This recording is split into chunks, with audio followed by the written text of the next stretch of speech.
make sure this is up and running before we do anything. Awesome. Hey guys, how's it going? It's the Crypto Analyst here. I hope all of you guys are having a good morning, evening, wherever you guys are from. And welcome to the Crypto Analyst live stream. Now today, what we're going to be doing is a full market analysis looking at the cryptocurrency market and a lot of the mainstream coins as well as a lot of the altcoins, and seeing where we are going in the month of February. Do we look bullish? Do we look bearish? What I think is going to happen, as well as the, current trend lines and how they might be affected over the course of the next month. Now, do remember, guys, that May is one of the best months historically for cryptocurrency, and this is definitely one of the most bullish months out of the year. At least if you go back and look at a chart now. With this happening, it makes sure that cryptocurrency is very volatile in May, but usually it's a good kind of volatile. But just as fast as we go up, we can go down, and so we're going to see, in my opinion, major rises in cryptocurrency over the course of the next month. However, that will come with some significant drops. So what I mean by this is that we're going to go up a lot. We're going to have some harsh drops that aren't going to be anything lower.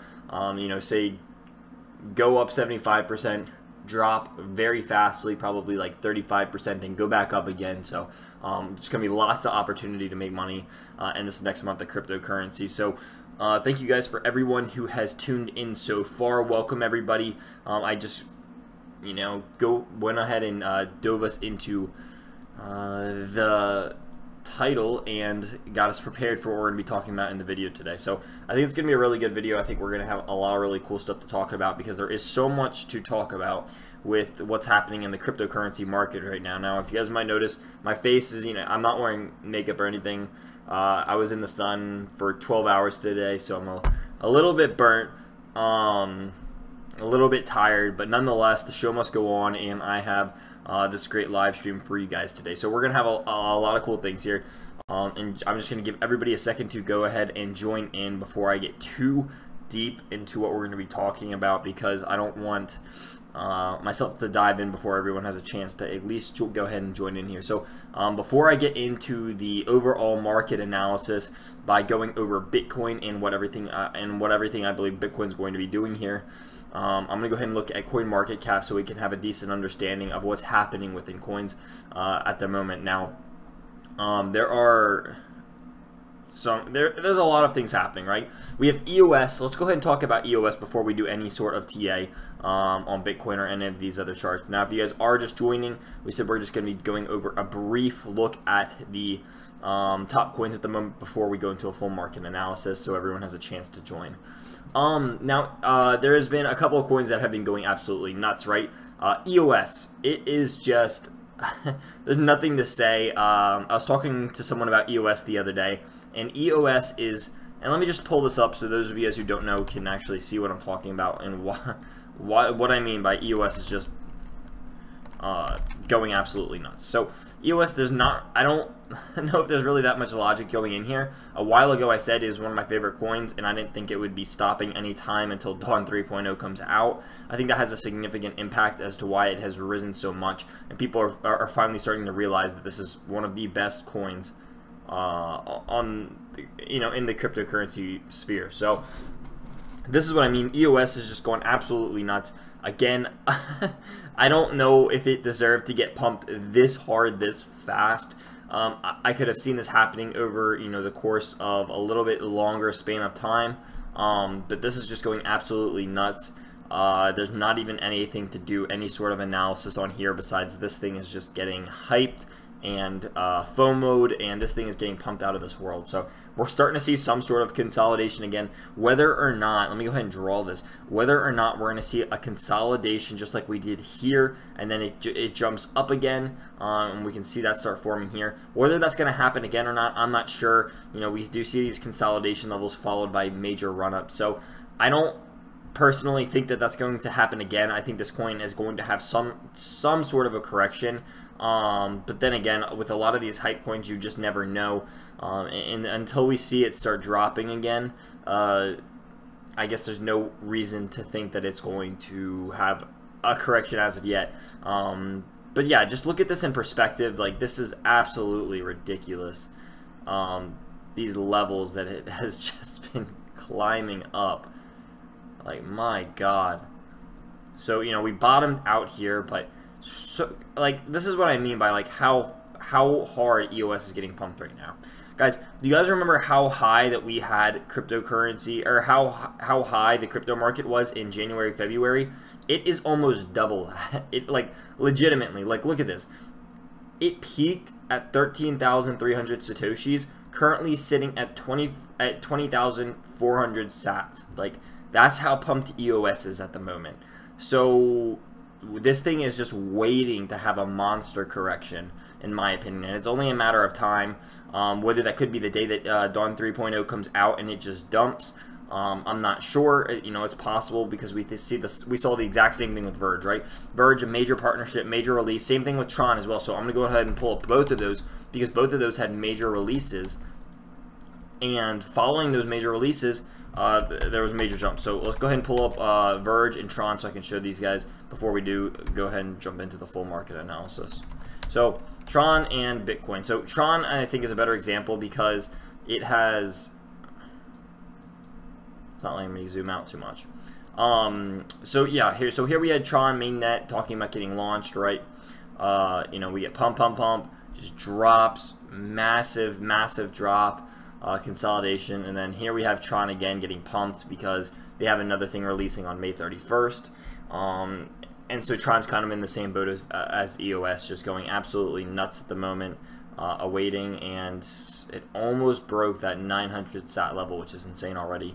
So Tron's in the same boat, right? So we saw it get pumped, release day comes, drops, another thing comes out, release day comes, completely bottoms out, but sticks on the support level. And I think Tron's very well in the same boat.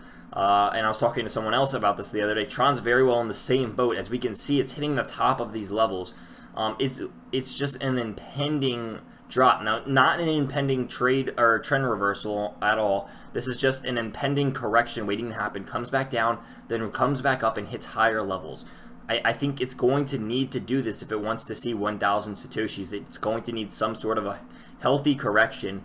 Otherwise, what you do is you sacrifice loads of support for quick pump, and that's not what we want to see Tron be doing. Same thing happened with Verge here, right? Pump.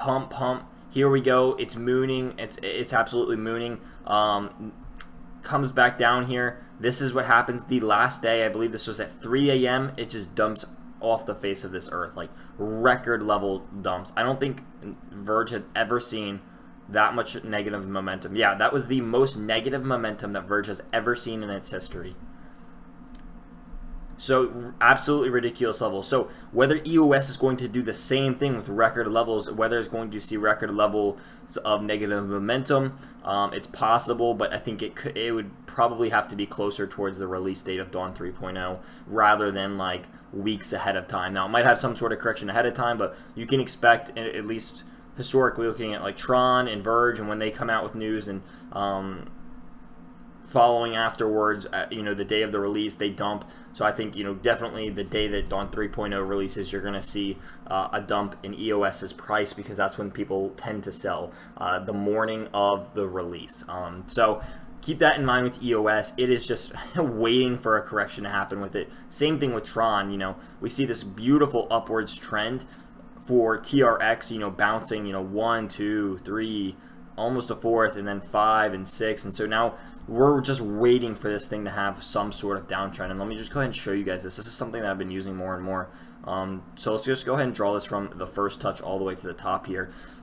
Usually, you know, it's almost always every time we enter into this red zone, and basically what this does is signifies, you know, buy versus selling zone. So usually you want to sell in the blue, buy in somewhere in the red, and you know, it's every time, guys. If we look at every time that it has broken above our sell zones, we have had massive drops. So here we go, break, and I'll just go ahead and show you guys. Zoom in here. Look at this break, massive sell off from 606 satoshis, selling off to 5. So 100 drop, 100 satoshi drop when it was at 600 all the way down to 500.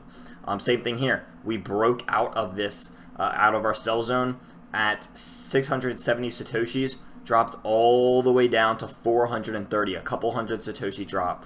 Right here, broke out 693. What happens? Correction going all the way down to 486 Satoshi. So here we are again. Once again, we broke out here at 828 Satoshis, fell all the way back down over 100 sats again. So now what's happening? We're breaking out of this sell zone one more time, and I think that we could very well, and this is why I very well believe that, you know, every time we have broken out of this sell zone that I've created, that we always fall back down. So I think very well Tron could be just waiting to have some sort of a correction here. I think it's only a matter of time before it does see one. But by no means does this mean that it's bad and you need to just panic sell everything. But it needs, in order for it to stay healthy, it needs some sort of a correction.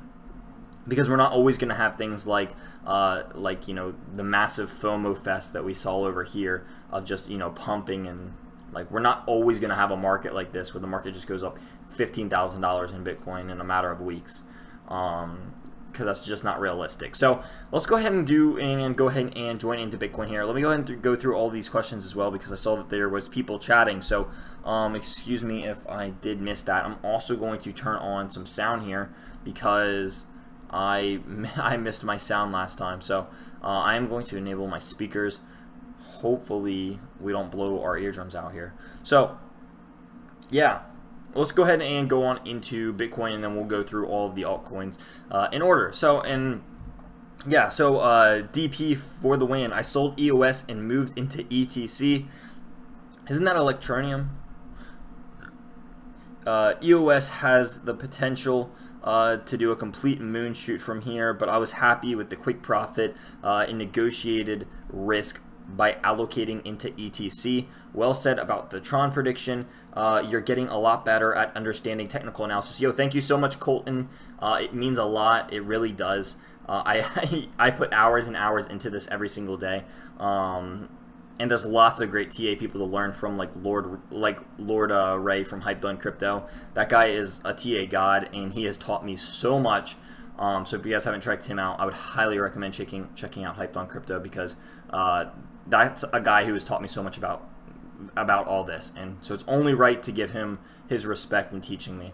It's only respectful. So let's go ahead and do Bitcoin, right?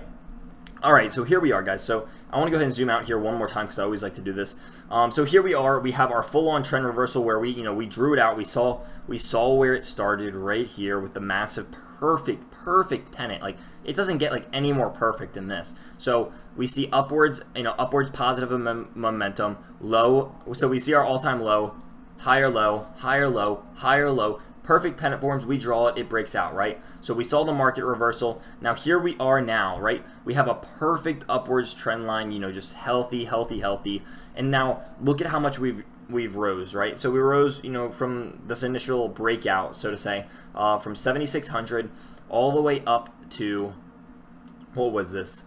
9,700, around that area, 9,700. Now, what we have here is a healthy correction. Guys, we went up over 3 grand, so by no means is this a trend reversal. This is just a healthy correction, just like we talked about in stuff like Tron. I don't know if this is necessarily a healthy correction. That was a little bit extreme, but same thing with XRP. XRP is having its correction stages because this thing mooned out of this world as well. But Bitcoin is just simply having a correction right here, right? We rose over 3 grand, and now we are having a correction followed by another upwards trend. So here we are. We have our lower low, and we're making consistent higher lows. And that's nothing to be scared of on Bitcoin. And we're still in an upwards trend line heading into May, which is arguably one of the most bullish cryptocurrency months. It really is. And so you need to understand that, and learning what months are good and bad for cryptocurrency, and learning that May is one of the best months for cryptocurrency. You go back and you look at May from last year, you're going to see ridiculous gains, and stuff from the bottom of April to looking in the mid-May, you're going to see drastic change in prices, and that's for a reason. And there's things like consensus and everything that brings, and a couple other events, as well as just the summer crypto run, contributing to this May bullish history that we have. And so you want to make sure that you know that. And so by no means are we in a bearish market at all here. Healthy correction followed by upwards trend line making higher lows. Very, very good stuff on Bitcoin, and it is just waiting to break out again, and probably it's just a matter of time, I believe, until we see something like some sort of higher high for Bitcoin here and breaking up to 10K.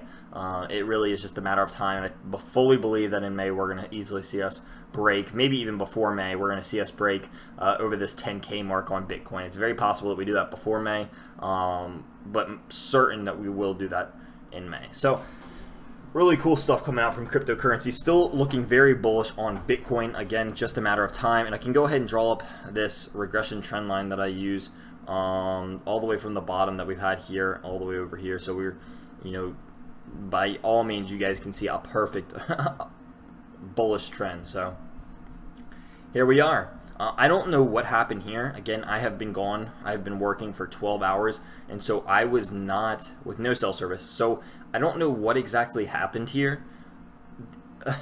Very, very weird candle. Someone with an absolute ton of money, like a lot of money, had to have done this. And what this does is this just essentially knocks out everybody's stop losses on cryptocurrency. That's what this does. This is meant to ruin people's days. Like, there's really, like, I don't know what else to say besides you have to have sold so much cryptocurrency, so much Bitcoin in order to do this, and it just rips through people's stop losses. That's what it really does. So yeah, interesting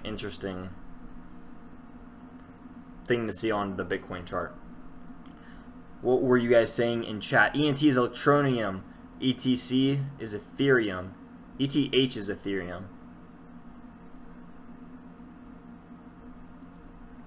ETH is Ethereum, my man. Right here. Electronium is ETN. Oh, okay. I don't know what ETC is.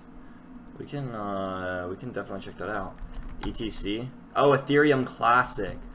Oh, okay. Yeah, dude. Isn't that looking really, really bullish? We can do that after we get through a couple of these coins. What website do you use to check the major news for crypto? Like what partnership coins are doing? There's this one website. So one, I literally type in the words, and I'll type it in right here, cryptocurrency, and I hit the news button, and that is like one of the biggest things I do. Also, I really like Cointelegraph. That'll probably come up somewhere in here. CoinDesk is good. Cointelegraph is good, but there's also I think it's called Crypto Calendar or something like that. Crypto Calendar. Let me try to find it here. Crypto Calendar, is this it? I think it was that. Oh, here it is. Cryptomarketcow.com. This is another really, really good one. If you want to check out news, Christian. This is another really good one that I have been using as well. But so what I do in a lot of senses is I just type in, well, one, I make sure that I watch other YouTube videos. The Modern Investor is probably the best news source for cryptocurrency. That guy is, not only is he unbiased, but he is incredibly hardworking and puts out loads of videos, so he keeps me informed. But I also go on here as well as every single day, go into the news feed and type in the word cryptocurrency and news, and look through everything that's happening a couple pages a day, and making sure that I stay informed. So this is another really good website, CoinMarket. I'll go ahead and drop this in chat so that you guys can look at this as well. So this is the website, and I'm going to go ahead and exit out of this. Now let us go ahead and move on to Ethereum. Now Ethereum is looking, yeah, let's go ahead and exit out of, we'll leave Bitcoin up. But let's go ahead and move on to Ethereum. If it'll work. BTC.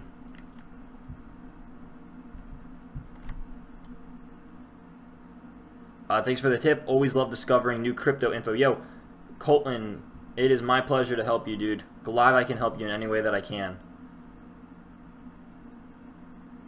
ETH is Ethereum. ETH is Ethereum Classic. Alright, so thank you for clarifying that. Yeah. Litecoin, Ethereum has to fork. I saw that in the news. Is something about Ethereum forking again? Absolutely, Christian. Glad I can help. Yeah, Crypto Nate, I saw that. Because again, I'd been gone since 6 a.m. But I come back and I see something about Ethereum having to, well, one, it looks incredibly bullish, but two, it has to fork or something along those lines that it wants to fork. And why? The question, I haven't got to look into it enough yet, but the question is why. That's my, like, like, why does it need to fork? Alright, so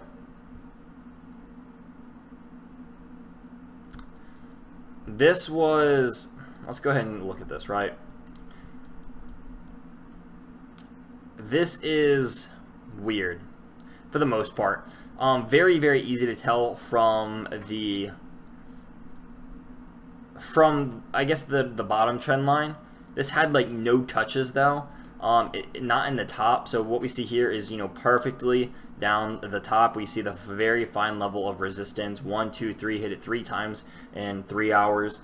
Then massive drip, massive drop. You know, look at how many times this thing hit resistance. 1, 2, 3, 4, 5, like 6 times in like 7 hours.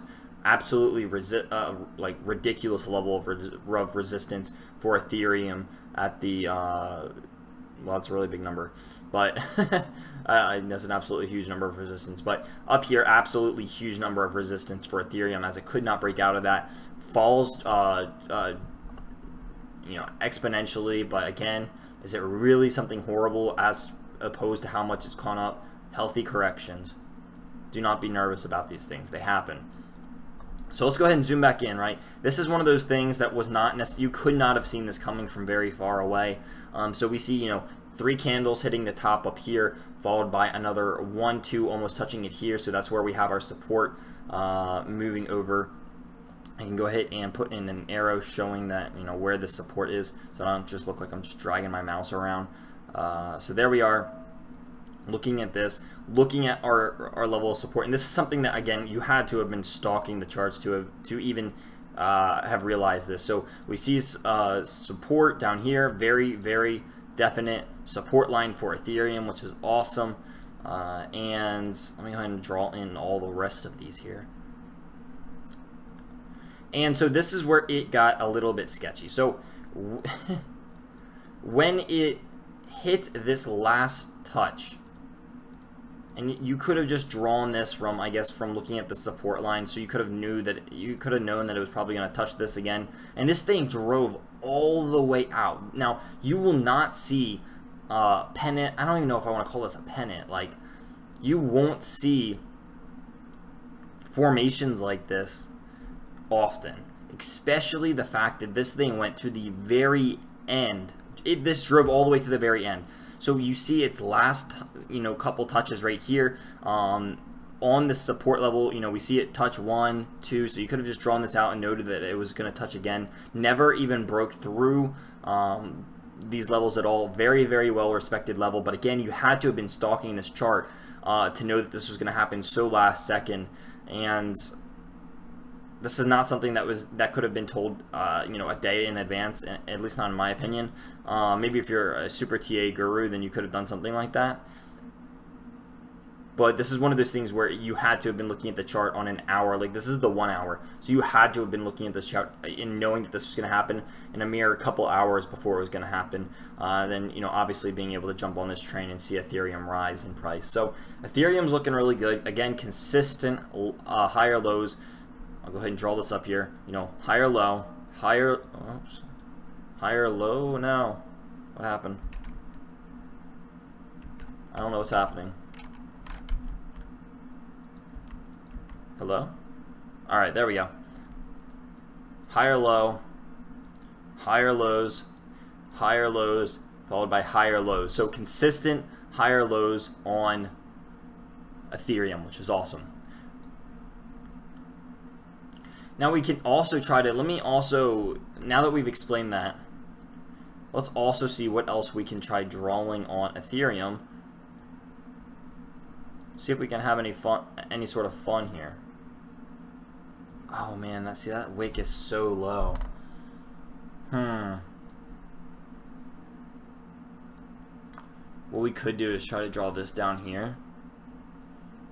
And maybe say something like this. And in order to do this, we're going to have to delete a couple of these things that I just drew up for everybody. But we got our uses out of them nonetheless. So I don't know if there's enough here for us to be able to do some sort of crazy charting. I think it just needs some time to kind of figure itself out. I think it's at a very, very good level right now. And you know, we have obvious support levels going all the way up, as we just showed that it's making higher lows on Ethereum. So definitely looking bullish. But for the most part, you know, this is really all the new updated support line that we have at the moment. Clear level of resistance once again. This is nothing new. We see this thing hitting and respecting this level in a huge way.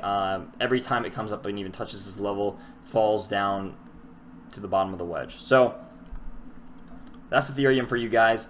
We'll see. It could break out here, as if it breaks above this trend line, I think it would be very, very bullish, because it would not have too hard of a time passing over. Well, excuse me, I take that back.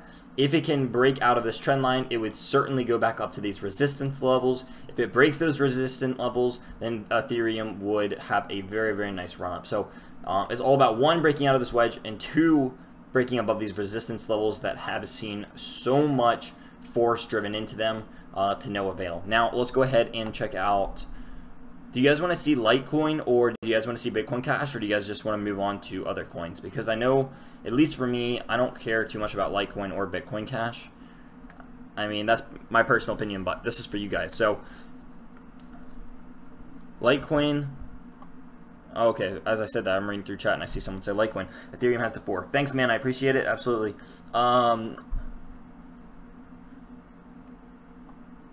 This is mutual. I've been a trader for some time. Awesome, Colton, dude. ETC is the fork coming, the fork of Ethereum. Ethereum protocol originally found a security vulnerability where 150k Ethereum got family created. Thus, they needed to split the chain, and hence ETC was born.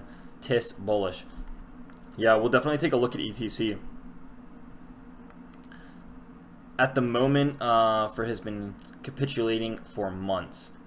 Today was filled with pleasure of hearing Waves releases of news of their smart contract protocol.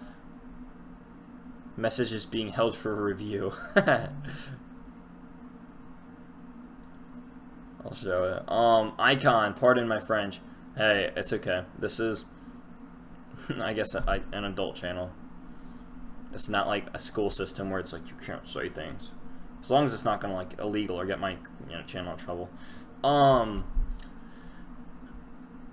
So yeah, let's go ahead and take a look at ETC. I don't think anyone really cares too much about Litecoin or Bitcoin Cash. I've been planning to do a cryptocurrency prediction video, one that I have been predicting since the beginning of the year. One of those predictions is that Litecoin's going to fall out of favor. And if we go and we look at the coin market cap right now, we see exactly that. Litecoin at the number 7 spot. I have literally been calling for this. And ever since LitePay, people are starting to finally realize that Litecoin is just meh. It just is. It's meh. And so that's where we're at. I think Bitcoin Cash will start to see its fall soon as well, because there's just like a group of shillers for Bitcoin Cash that just shill it, and that's annoying. But also with Bitcoin coming out with this Lightning Network, all the problems that Bitcoin Cash went out and tried to solve, and like the whole reason for the fork was basically everything that the Lightning Network's going to fix. So once the Lightning Network's in place, it will do every single thing in an absolutely better way that Bitcoin Cash was supposed to do but isn't doing. That's what the Lightning Network is going to come in and fix, and so there will be like an absolute zero reason to ever use Bitcoin Cash again after the Lightning Network comes out. So I think we're going to start seeing the fall of Bitcoin Cash, and we're already substantially seeing the fall of Litecoin, but that's for another video, and so we won't get into that right now because a lot of people will get really, really triggered. ETC to BTC, yeah, I remember looking at this a while ago because it like died Yeah, it died. And I don't mean that to be rude, but like this thing substantially just like crashed. So let's see, what was this level? 4,100 sats, all the way down to. Okay, so that's not too bad, right? Yeah, it's not too bad actually. 4,000, yeah, so 4,100 sats going down to 1,900 sats isn't too big of a crash, I suppose. But here we see it now, you know, starting to make consistent. Well, I don't know what that was, but ever since it hit its bottom around here, you know, consistent lower highs, going up here and here. Okay, well, even then this coin is so volatile. Like, this is a Verge move right here, but moving from 2,400 satoshis down to, I guess that's only 400 satoshis dropped, but I don't know. This chart just looks so ugly to me. Like, the chart just looks so sloppy. So I don't know. This is nothing I would probably put money in. But I will say this, alright? Like, an extremely large amount of trading volume is started coming into Ethereum Classic, which is awesome.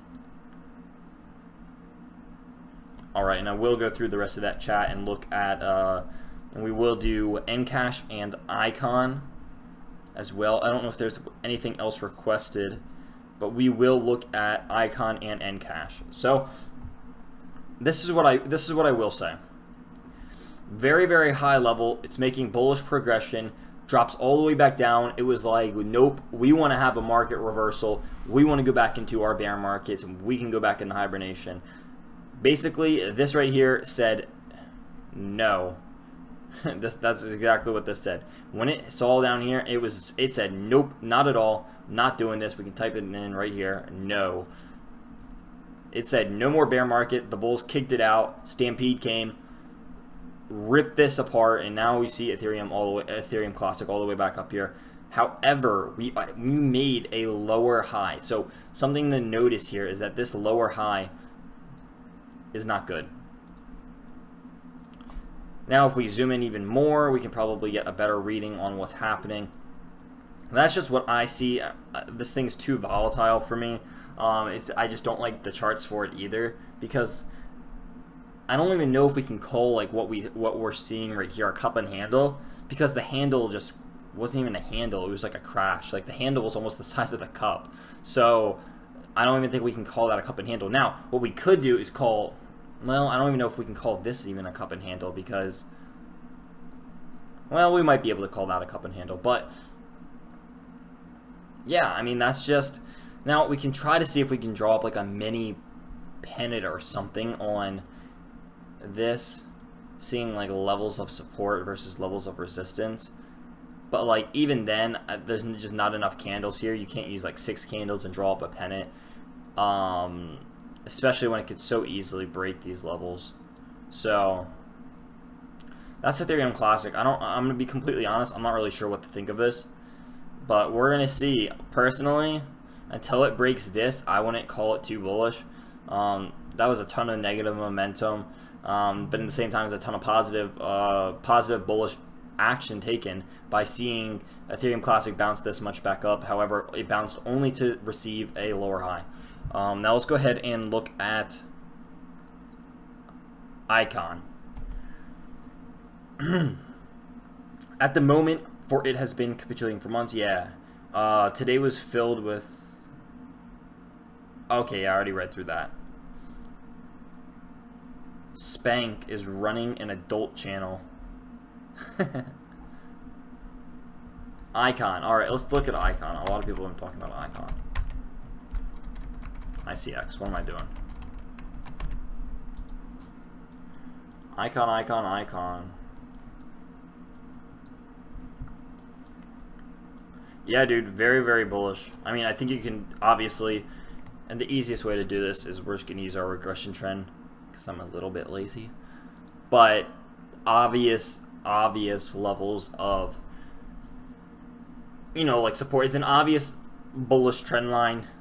Nothing to see, you know, rise, correction, rise, consolidation, rise, correction, rise, correction, rise. What's going to happen now? Well, what happens, guys, when what happens when we look and when we break out of our sell zones? What happens when we break out of our sell zones? Well, it's fairly obvious. Break out of our sell zone, we drop. Let's just go ahead and check.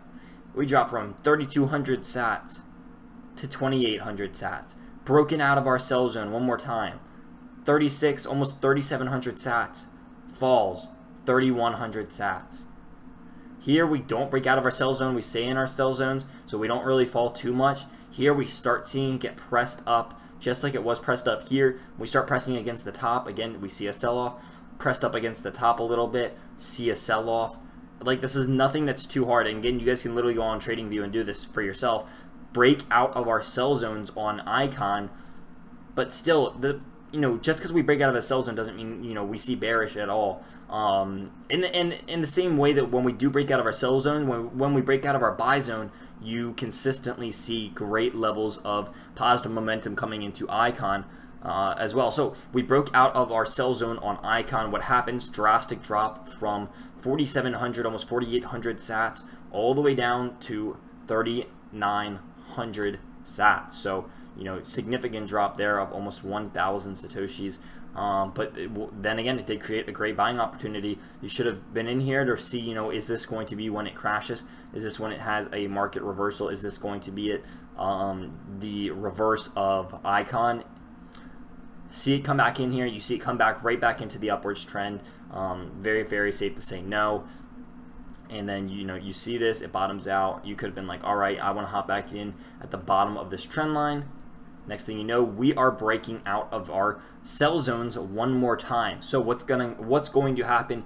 I can only understand, and we can come back and we can check this again and explain that it can only be safe to say that we are going to fall back into our buy zone. Now we break and we hooked. Now this is something else to say. We have not broken and hooked above our sell zone yet. Here we see we broke, hook above the sell zone. So, and we're staying above it. So this could be something very, very good for Icon. However, how long can it stay above this? How long can it stay above the sell zone? Again, I think it's just a matter of time before it either falls back into the sell zone or even presents another good buying opportunity for Icon. So we see very, very, very fine levels of support on the 200-day moving average for Icon as well. So if I can go ahead and delete, let me go ahead and delete our trend line. And we see that it's bouncing off of this 200-day moving average, and it's respecting it, ridiculously. So here we see our first levels of it respecting when it starts off this bullish trend line by making consistent higher highs. We see it, touch right here. We see it touch one time. I'll just go ahead and draw little marks below it. We touch, bounce, touch, bounce, touch, bounce. Let me go ahead and draw that a little bit bigger so you guys can see it. Touch, bounce. Every time it comes out, and like there's so many ways, but if you guys look and just see this 200-day moving average right here, like every time it hits the 200-day moving average, it respects it and bounds. And so it's safe. It could be a safe call to say that maybe it's going to come back and test this 200 moving average again, and see if it respects and holds that. And then maybe bounces off the 200 moving average one more time, and then could see further run up and further gains, because this is the month we're approaching into the month of May, which is a very, very bullish month, and we could definitely see this happen. So don't be surprised if we see ourselves come back down, hit the 200 moving average, come back into the buy zone, and present another great opportunity for it to run one more time on Icon. So that's Icon for you. Hopefully that was able to help Christian. Hopefully that was able to help, and hopefully that all made sense. If it didn't, I will make sure to go over that in any way that I can for you. Encash. Let's look at Encash. I love Encash personally, but a lot of people hate it. Ooh, I like this. Hello. Oh, look at this. What happened here? Let's just go ahead and move our marker that we so carefully drew following a run up. to this. This is what I see immediately. Man, my voice is froggy. I had a lot to do today. Wow, man, look at that. Look at those. Like, just look at that.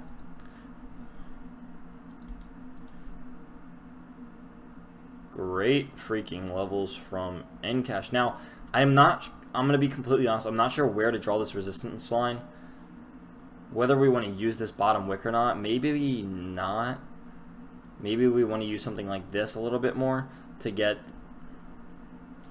more support. However, we did keep it here, and we were to judge it off this last bottom wick. This is what we would see for Encash. Now, Encash has been in a very, very volatile state as of recently. You know, it's nothing to go unnoticed. It is a fairly new coin coming out in, you know, I think it was like February like 28th or something like that. But nothing too fancy here. ICO sell-off. It has a lot of room to grow. I will say Encash has a tremendous amount of room to grow. So ICO sell-off followed by a new all-time, like, a ridiculously cheap price to buy in. If you guys were in the Discord, you guys, at this time of the 10th, I literally was talking about how good of a price Encash was, and it doubled in value from 210 Satoshis to 543 Satoshis. Like, I literally was like, we can go back to the time in my Discord and we can literally see us talking about Encash, because, wow, like, easy call. Anyway, I don't want to talk too much about that. So that's Encash. If it is going to do anything, literally it would probably do something within the next day. So within the next day, I would say that it's more likely to break out than it is to go back down here. So I would say, you know, it is a little bit risky. Encash is looking a little bit risky, but for the most part, I would definitely say that this is a bullish movement. But what we really do need to see Encash do is break these. So we see this resistance levels because it keeps hitting it. We see it not being able to break above this, you know, this general area of the upper of around 575 sats. We've hit that area a couple times, never been able to break through, come back down. So what we could see is a massive breakout for Encash.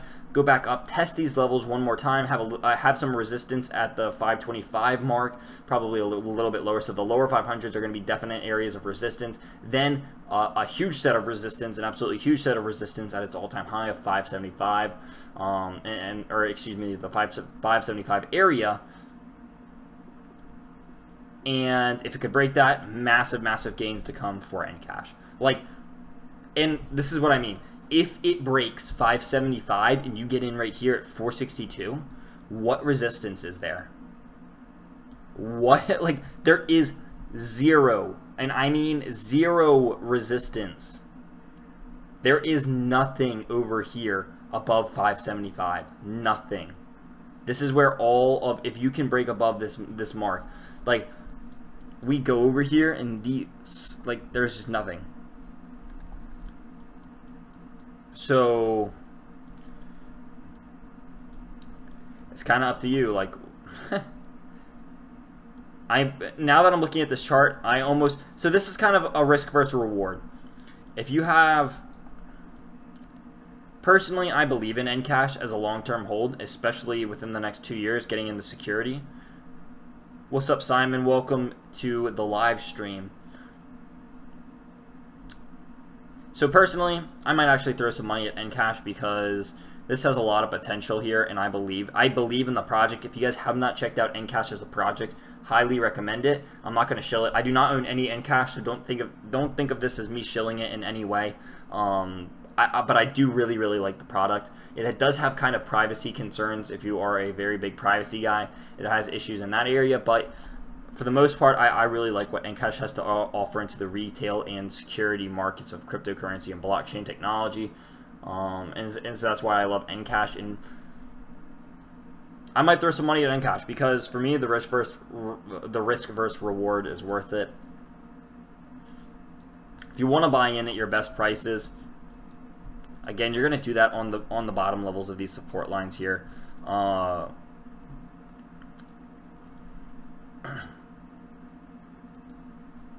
It's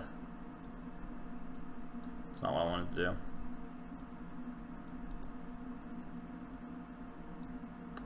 I don't know if it's going to let me do it.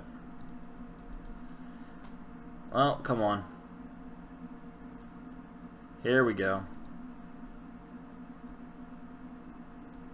Yeah, I don't know. It's not letting me do it. Not letting me do what I want. So this is personally what I would say if you want to buy in cash. You do it more so on levels like this. Buy here. Next resistance levels would be, you'd have a little bit of resistance moving up to this 525 area, but you'd have resistance here. If it could break these levels of resistance on the 525, you'd certainly see it touch these levels of 575 again. And if it broke out of these levels of 575, then I mean, where do you want to, like, what do we want to base this off of? The ICO release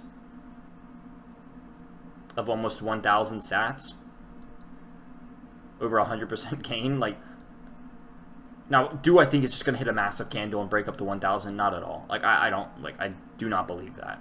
I think that's something that's going to take time for Encash. But there's possibilities here. So, potential gain for Encash. We'll see. We will keep this running as long as we can on the live stream to see if we're right. Because it's not necessarily in the best buy zone yet. It's, you know, it's still kind of in not in ideal buy zones. We want to see it come back and touch this trend line one more time before we buy in. Now, it's very well, you know, we are seeing a lot of positive momentum all the way, hit the trend line. We're bouncing, or we're not necessarily bouncing, but we're coming up and we're building our way back into a bullish movement. So it could be possible that we just break out over here and maybe make our measured move, or we come back and hit this trend line and then bounce out one more time. So we'll keep a close eye on Encash. I would not recommend buying into it right now, as it is you know, it's above the buy zone. So that's just my opinion on Encash. Again, you could hold it right now. You could, and you could long-term hold Encash because I think it's a great project, but don't just do it because I told you to. Make sure you do your own research. Hi, the crypto analyst. Nice to join your live charts. Yo, Simon, it is great having you here. If you have any questions or any requests or anything like that, news related, anything, then be sure to let me know, and I will do my best to answer your questions and help you in any way that I can. I wish digital price was noticed by the TradingView program. What do you mean by the digital price? So EOS has gone parabolic. Yeah, so Simon, we were talking about EOS earlier and how it is just simply waiting. We compared it to Tron and Verge, not as in like anything related to them, but in the fact that they both had news-related massive run-ups. And we saw what happened to Verge after its news-related massive run-up. We saw what happened to Tron after its news-related massive run-up. And now we're seeing EOS have the same thing. Now, EOS hasn't had like massive run-ups like this from news, not really in its lifetime so far. So now that it's getting its first taste, it's like a baby getting its first taste on this stuff. It's reacting in a ridiculous manner, but it's only reasonable, at least in my opinion, to say that sometime in probably around the time of Dawn 3.0 releasing, you're going to see EOS dump. Now, I don't think it's going to mean it's a horrible coin or anything, but it's going to have some sort of a correction here. It just is. EOS cannot run forever. And quite frankly, the harder it runs and the more volatile and just the more volatile that it does run, the more volatile that the drop is going to be. So also keep that in mind when you're looking at a coin like this. It cannot just, like, we saw how volatile the Bitcoin charts were during this time. I mean, we saw how volatile it ran up, right? I mean, look at this. Just absolutely ridiculous levels of running up on Bitcoin. Absolutely ridiculous levels of it falling on Bitcoin. So volatility works both ways. People don't like to understand that. People don't like to see that, but it's true. Volatility works both ways, up and down. So please keep that in mind on EOS. I'm not saying you should sell, but I'm just saying watch EOS, because when it dumps, it's going to be in for a nice correction.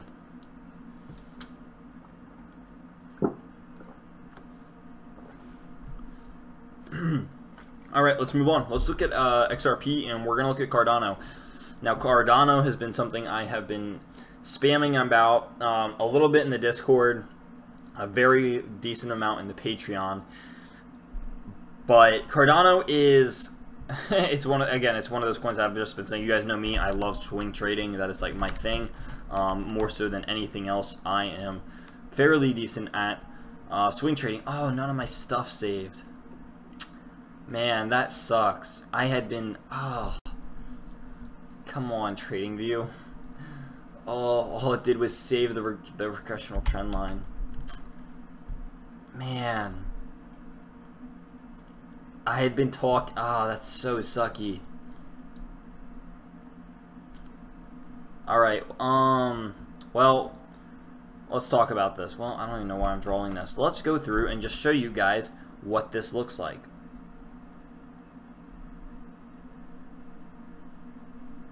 Sorry, I was just looking at something real fast. So, here we go. All time, we have our low, higher lows, like consistent higher lows right here. What does this mean? Extremely, extremely bullish. What happens when you have more than 3 higher lows back to back to back? Like, that's a very, very bullish pattern. Very, very bullish. It shows that it's going to have a complete reversal. And we talked about this on Bitcoin in countless videos and live streams. I'm drawing the wrong thing here. We talked about this on Bitcoin and on countless times on live streams, about just about what this shows. Same thing happened right here. Our total, or I don't want to say our all-time low, but like our lower low of this drop, followed by a higher low, higher low, higher low, higher low, run up. 1, 2, 3, 4, 5, shoot. 1, 2, 3, I don't know if you count that. 4, I don't know if that really counts because that's part of the run up. I just drew that one. You guys just saw me. I came back and I drew that one. But 1, 2, 3, 4, 5, shoot. Major shoot. So this has been something that I had been talking about.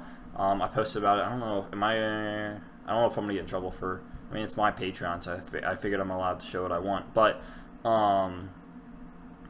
ADA had been something that I had been saying, you know, definitely keep an eye out on. I'm allowed to pull up my Patreon. Yeah, you know what, we're gonna do it because why not? It's my Patreon. So let's scroll back down here.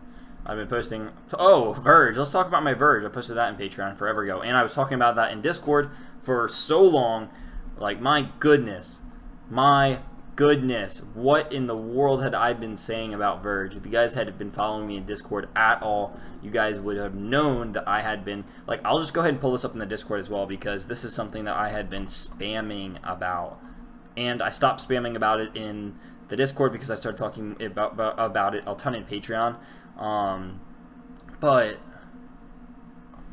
let me just show you guys this. Where is it?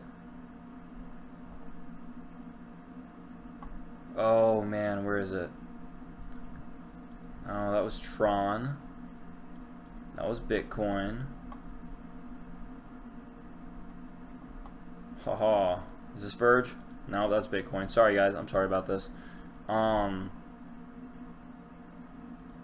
So here, I'll go ahead and pull this over here. So I posted this double bottom, very, very fine double bottom for Verge right here. Posted this in the Discord, so props for anybody who was in the Discord and saw this. I said bought into XVG Verge. I did not tell you guys to buy into Verge by any means, but I just told you guys I personally bought into Verge. I saw a double bottom, and that, you know, what happened last time with double bottom, massive run up. So at most, I make some quick profit and I sell it off. Personally, I thought that this was going to be the trend reversal of Verge when it was going to start having a bullish trend line back upwards. Now, here's another thing I posted in the Discord about Verge. Alright,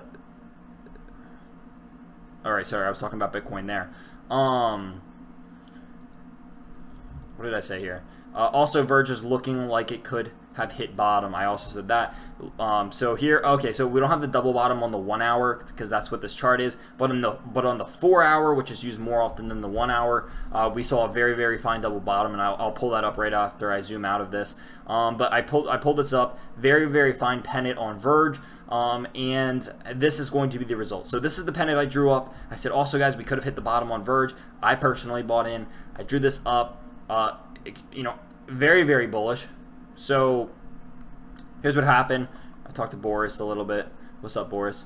And then, all right, so yeah, so I didn't post the rest of this. So this is where I stopped posting about Verge. I'd already posted about it 3 times, and I don't want to just spam it and like piss everyone off.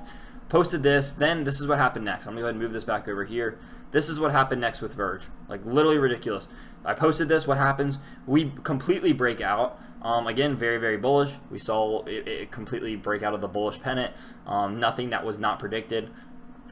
Verge breaks out. If you guys would have bought in, when I bought in personally, not saying that you like should have or like would have, whatever, but this is what I had been talking about. Breaks out completely, and this is where we're at now. So, or this is, excuse me, this is not where we're at now. We bought in just under 700 sats. Broke out to 745 sats. This is when I took the screenshot. Can I? Oh, this is okay. So then we continued talking about Verge. We talked about the news coming out with it. I made a YouTube video on it. I posted it in the Patreon as well. We've been talking more and more about Verge. This is another thing that we saw it rising more and more and more. And here we see it all the way up to 773 satoshis, continuing its upward trend line. You know, measured move on Verge, going to look really nice. And just to put it in perspective, yeah, this is another picture I posted, and this isn't telling you guys buy into my Patreon by any means. I don't want to say anything like that, because you definitely don't, and I give plenty of advice in my Discord, and you guys can literally just talk to me about this. But this is something that, just to put it in perspective, because I'm acting like this is some huge Verge run up, but like, look at how far it fell. Look at how far it fell. This thing has so much room to move around right now. And I love that. I love that. And we talked also about the Tron drop, and I don't want to give it too much else around that, so we're gonna go ahead and exit out of that. But we did talk about the Tron drop right here because we saw it. We saw it break out, and this is exactly what I drew up. I drew up and I saw this. I saw it break out of its buy zone here, and I immediately posted in the Patreon saying, "Hey, we're gonna see a dip." The odds are we see a dip in Tron here. Certainly enough, we dropped all the way from 830 satoshis to 710 satoshis, over a 100 satoshi drop. So, props to anybody, or yeah, anybody who was in there and saw that post, because it would have saved you a healthy amount of Tron. But yeah, it's stuff like that. And so let me go ahead and pull up the chart here. And I don't want to go on too big of a tangent about this stuff, but Verge has been one of those coins that I've just been talking about for so long now. So now, where are we at in Verge, right? And I can go ahead and expand this, but this is where we were at. We broke out of our sell zone, fell back down, completely normal, consolidating now, and in my opinion, this is completely healthy, because not only are we not seeing lower lows, but we're seeing higher highs followed by consolidation and holding support levels. So there's nothing bearish on Verge anymore, not in my opinion. Now, if this drops and breaks this lower low, absolutely horrible for Verge. I don't see that happening. Our previous high was what, 815 satoshis. So if you bought in here, you'd be up, from the upper 600s all the way to 815 satoshis. You would have nothing to worry about. Now, if you FOMO'd in here in the buy zones, you could be more in trouble. So Verge, guys, and this is what I mean by putting it in perspective. We think that this is some massive run up, but it's not. This is nothing. This run that we've had so far of a couple hundred satoshis on Verge is nothing in comparison to what we saw up here, breaking over 1,440 satoshis on Verge, peaking at that, falling all the way down to 628 sats. Like, ridiculous levels of retracement presents great buying opportunities. So you want to look at stuff like this. I always tell, me and a couple of guys talk, not every night, but a good amount of the nights here, we talk about finding coins that look like they're dead, coins that are just beaten down in the dirt, coins that look like they have just been beaten to the ground, and then buying into them. This was one of those coins. Why? Because the retracement levels were great, looks like it was beaten down, presented very, very cheap, low risk, high reward buying opportunities. And I'll show you guys, let me also show you guys the double bottom that I saw on Verge so finely. Let me go ahead and delete this here as well. And switch this over to the 4 hour, and we can see, if I zoom in here, was it the 4 hour? Maybe it wasn't the 4 hour. Let me delete these as well. I thought it was the 4 hour. What was it? Don't tell me it was the 1 hour.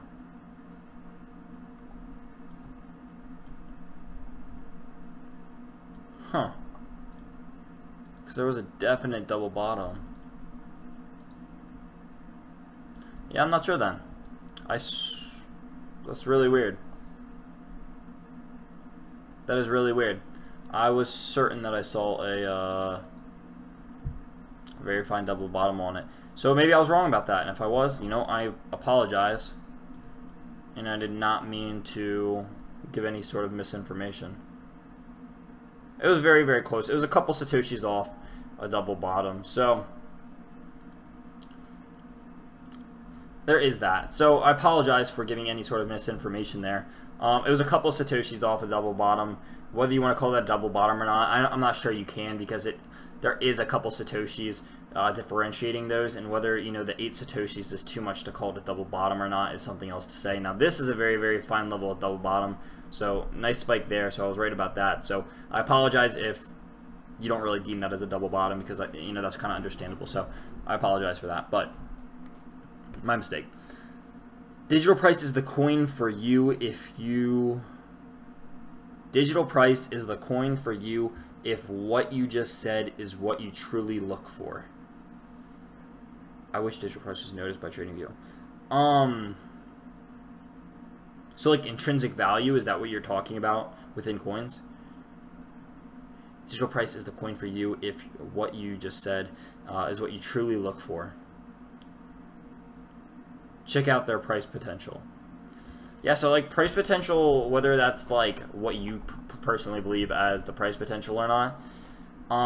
Price potential for coins like EOS, personally, I think are great. I think EOS is one of the most capable, it's my favorite cryptocurrency. It's one I think it has like one of the brightest futures in the cryptocurrency world, in that it will hold the test of time. Super bullish coin. I think, you know, I mean, you guys know my video on my top cryptocurrencies and what coins are my favorites. Looking at like BNB, EOS, Cardano, like all this stuff.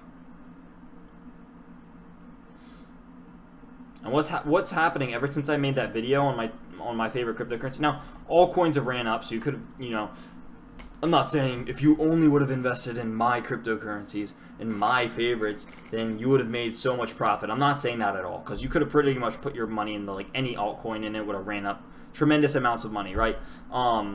What I am saying though is that there's been substantial, excuse me, I cannot say that word, I stuttered in a couple of videos ago just saying the same thing, but substantial run-ups in things like Cardano when it was down at like 12 cents or whatnot. Now working its way back, and now it's not close to $1, but it's working its way back up here, sitting at, okay, excuse me, I was thinking of XRP. But Cardano sitting at 12 cents, now sitting at 38 cents. That's like over a 3x gain within itself. EOS, BNB, Tron. What other coins did I put in there?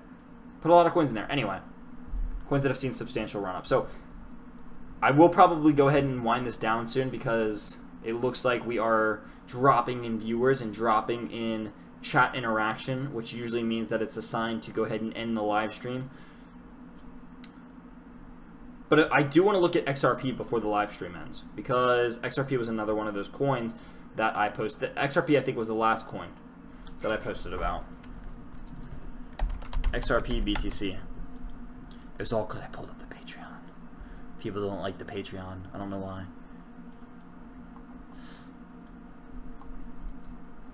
I don't blame them. Patreons usually have really bad names behind them, or like bad like experiences and whatnot. So I don't blame them, to be honest, dude. I never bought into a Patreon, so I don't really expect other people to, either. XRP. Oh yeah. So sorry, I totally zoned out here. Absolutely, intrinsic value. They are a stalking. They are a stalking coin, but one that has sustainable growth. Has a sustainable growth rate. Hyperinflation kills POS coins without this key factor. By price potential, I really mean check out the order book on its active market. What coin were you talking about, Colton? Oh, EOS? Oh, no, that was Simon. Yeah, what coin were you talking about, Colton? You give me what coin you were talking about, and I'll go ahead and check it out for us. So let's go ahead and look at Tron before we wrap up this live stream and answer and look at what other coins. Oh, DP.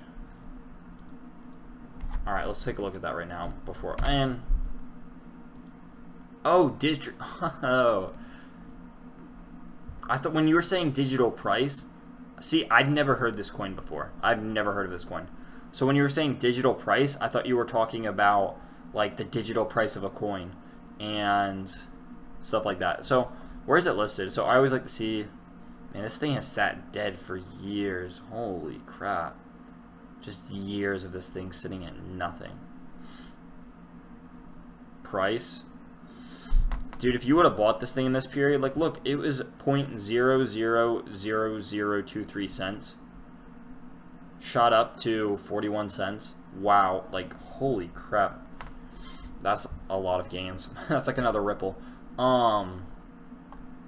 Still, it's like so much with its, wow, such a low market cap too. So where's it posted? Cryptopia and Coin Exchange. Cryptopia, see, this is what I don't like to see. Well, Cryptopia is a decent sized exchange. It's kind of sketchy, but you know, it does its job. But the fact that you only have almost not even $2,000 in total volume is really, really scary, because it makes the coin easily manipulated. So the coin could be great, but the fact that it could be so easily manipulated, like Coin Exchange is offering $79 in total volume, in total daily volume.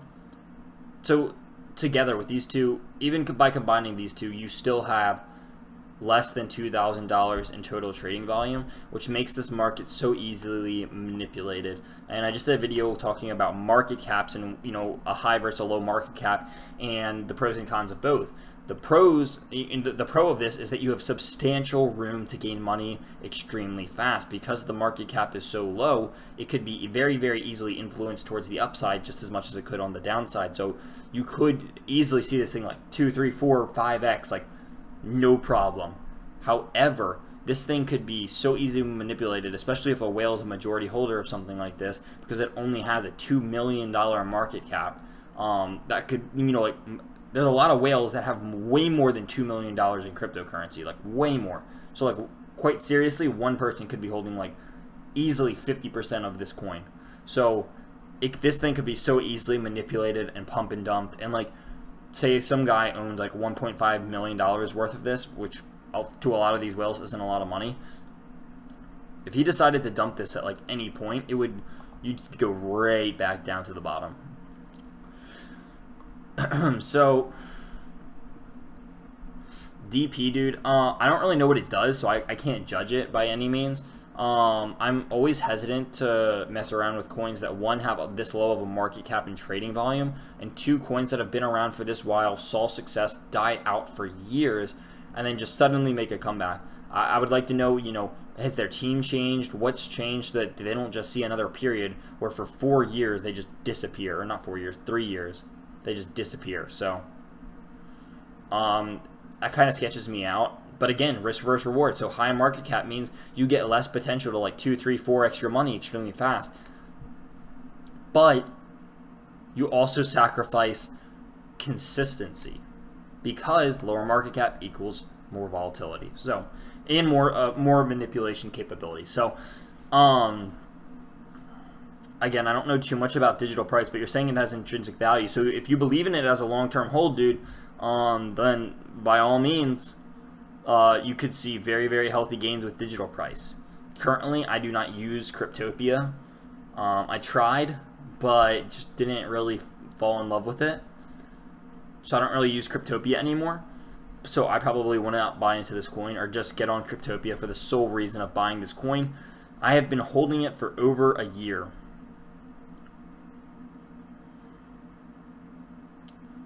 Let's look at it.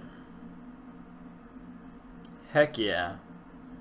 For over a year. So you bought this thing at under a cent. See, now that is a good call. That is a good call. So if you're holding this thing now, then then you're in a great spot. You're in a great spot. I wonder if I can pull this up on here. And we'll do XRP after this, and we'll go ahead and start wrapping things up here.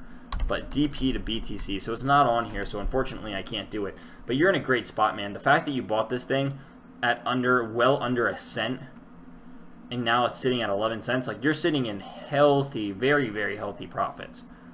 So worst case scenario, like you're still so far in the gain here, and it looks like it's going to start becoming coming back into the more mainstream again. I mean, you would be in good levels to let this thing sit. Who knows? It could probably hit like 50 cents, and if it does, then you're up like thousands percentage-wise. So, also on Coin Exchange, sooner releasing their own exchange. Yeah, and that's what I mean, man. Coins like this, great buying opportunities. This is what I mean earlier when I was talking about finding coins that look dead, finding coins that look like they're beaten down in the dirt, finding coins when, like, finding coins that have just looked like, oh man, it's look at this, it's dying, Cardano, it's dropping, it's dying. Oh, positive momentum coming back in. What's gonna happen next? Oh, I wonder. Well, and that's a giant run up. So finding coins that are down like this, you know, finding coins, look, it's down, consolidation, spike, sell up here, drop, rise. So it's the easiest. I love swing trading because it's so, like, you eliminate so much risk. Gotta find the golden eggs. Yeah, you really do, dude. You do not want to be the guy that just buys into FOMO and just rides it up. Like you see, oh god, Cardano's mooning. It broke these resistance levels up here. I'm gonna decide to buy up here. Like, you can, but it's so risky. Like, why? Because, like, what happens if up here in this level was actually this level, and then, or even this level, so then you buy up here and then you're like, oh shoot, it's just crashing again, I missed it, and then you panic sell down here and then you just lost a bunch of money only for it to go up again. And so you never want to buy at the top, you always want to buy at the bottom, in my opinion. Some people disagree with that. I just I would not recommend FOMOing ever. So here's Bitcoin. What's happening? We're breaking out. What did we say? What did we say? Literally, what did we say? Sell zone rising back into the buy zone drastically. We've been saying at the beginning of the video that Bitcoin was looking very, very bullish. It's on the rise again, looking to break 9,500. Will it do it or not? We're not sure. Resistances are up here at around the 9,500 level. So we'll see if it can break it. If it will, then we'll be testing levels of 9,700 again, 97,500. And we'll see if we can break it. It'll definitely be cool. Hopefully we do. If we do, then 10,000, here we come. Next resistance levels, a little bit at 9,900. But until that, like, we're going to 10,000, 400. So that's Bitcoin moving right now. What coin did we say that we were going to look at here? I think we were talking about how we were going to look at Tron and how it was going to fall back into the... Oh, what do you know? I mean, it's not. It hasn't yet. It hasn't fallen back into this yet, but it's asking. Look at this. We're seeing Tron come back down here a little bit. Seeing negative momentum. We're seeing sellers come back into the market. Tron's dropping. Now, I'm not saying it could just do it right now. It could be a process. It could have to bleed. But I think it's very, very probable that Tron sees a nice little dip here. What coin is this? XRP. Oh, my God. Look at this. What were we just saying? What? Like, oh, my God. It literally is breaking out while we're on the live stream.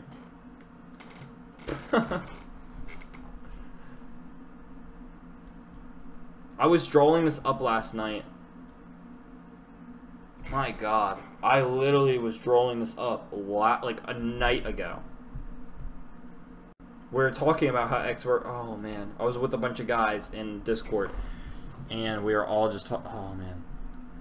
So unfortunate. You buy things, like look at this. You buy things that look like they are dead. Drop. Positive, positive, positive. Drop. Now this is another weird one, right? So what you do is this isn't the same because we have an all-time high tweezer. Is this, can we call this a tweezer double top? Not really. But you have positive momentum going all the way up here. Higher low, higher low, higher lows, drop. Now this is not the same thing because this is the reverse. We're not bottoming out. We're not bottoming out and seeing higher lows, right? We're falling from a previous high and seeing higher lows. So there's a difference between seeing being at the bottom and seeing higher lows like over here than being at the top and then seeing higher lows. So there's a difference in that. You have to understand that. That's just part of like TA. So we fall back down here, higher lows again. What will happen? We drew it up, wedge, pennant. More of like a pennant, I think. I would say this is more of like an ascending wedge than anything. Breaks out of the ascending wedge towards the upside. This is something that we drew fairly well in advance, like very, very fairly. Like I think this was like 12 hours in advance. So this was another one. You know, we drew it. We see a very, very fine level of resistance, and I'll go ahead and draw this up so we can see it. So we see resistance level, resistance level, resistance level, and then we see things like our support levels right down here. This thing got close to the support level. Support, support, breakout. Now, it was coming to the end of the wedge. A little bit of a weird breakout on XRP because but this is another thing that we've been seeing in the bull market. We've been seeing things break out more earlier rather than later. Out of wedges and pennants and ascending triangle or descending triangles, excuse me. We've been seeing things break out more rather early than we have late, and that could just be partial to my like sloppy drawings here. But XRP above all three moving averages right now, so we'll see.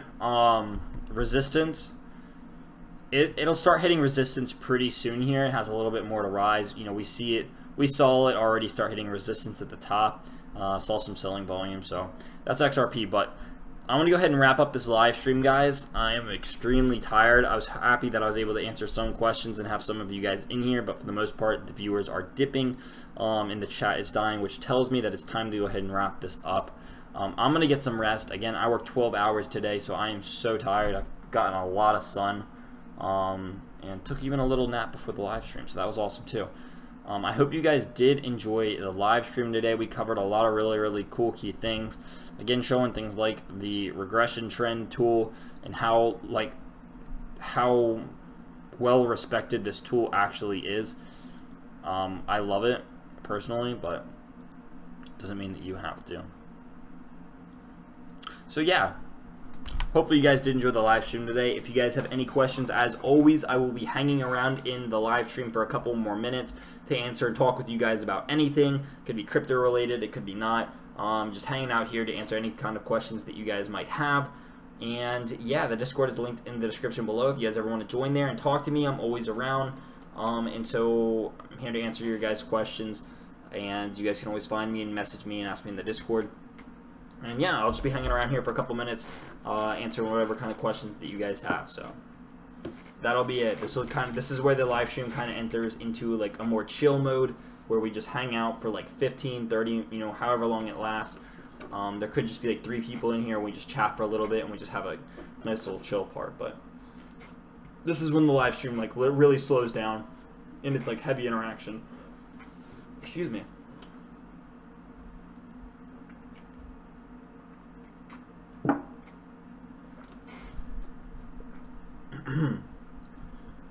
Bitcoin's still pumping.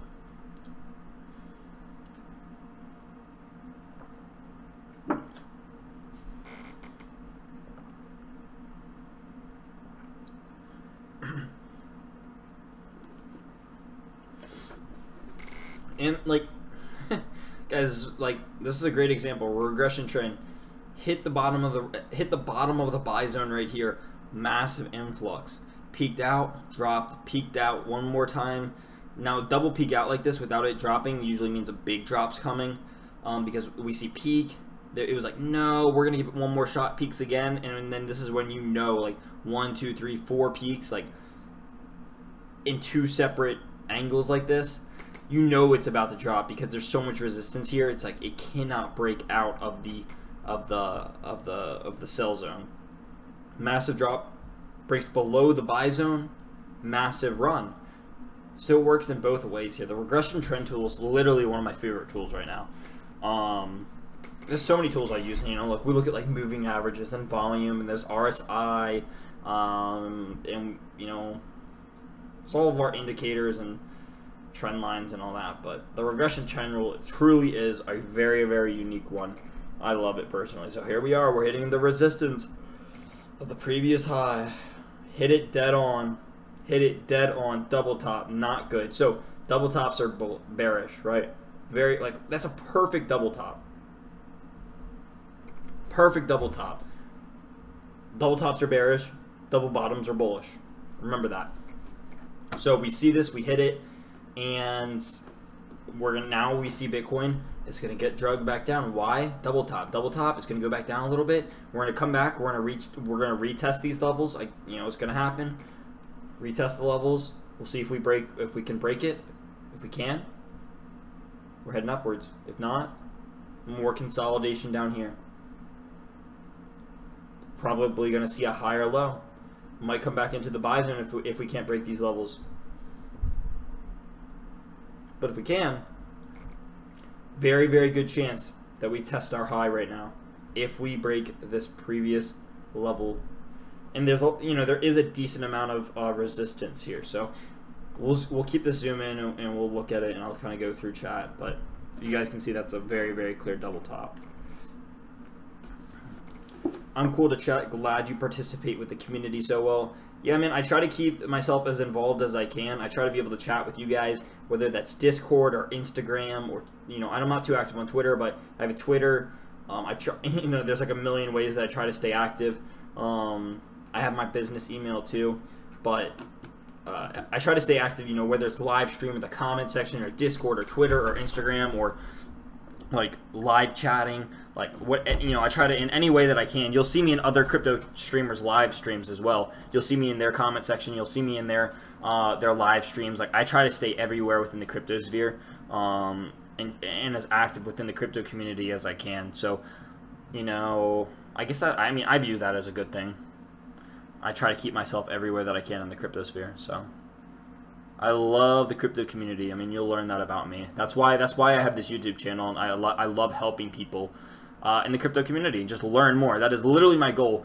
My goal in this channel and my goal in cryptocurrency is to help teach people. My goal isn't to say, do this, buy this, get rich with this. My goal is to teach you, to say, this is why this is happening. This is why this is a good choice. This is why you want to invest in something like this. I want you guys to learn. I want you guys to be informed. I want you guys to be able to be just, to know, and I'm not some great guy. I don't know like everything about cryptocurrency. I don't.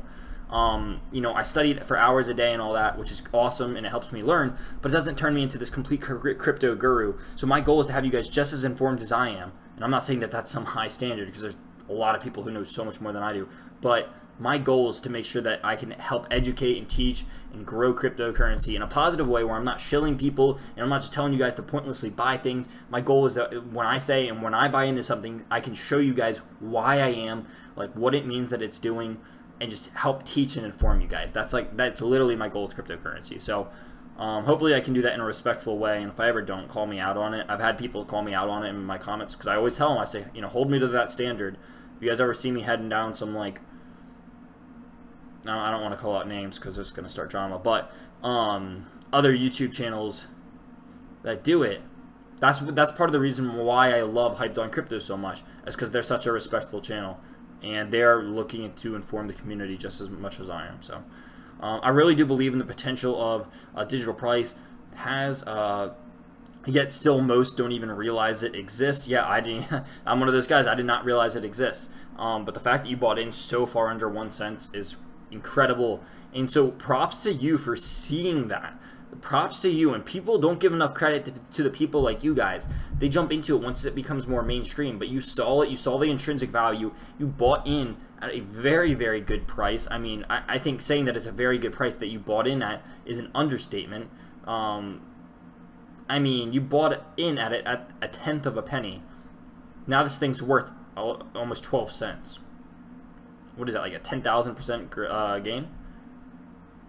So props to you, man. Like, that's awesome. People don't give you guys enough credit, the people who see that stuff way in advance. Wonderful ecosystem. It just needs publicity. Yeah, and that's going to come down to their team. Their team's going to need to do that more so than YouTubers.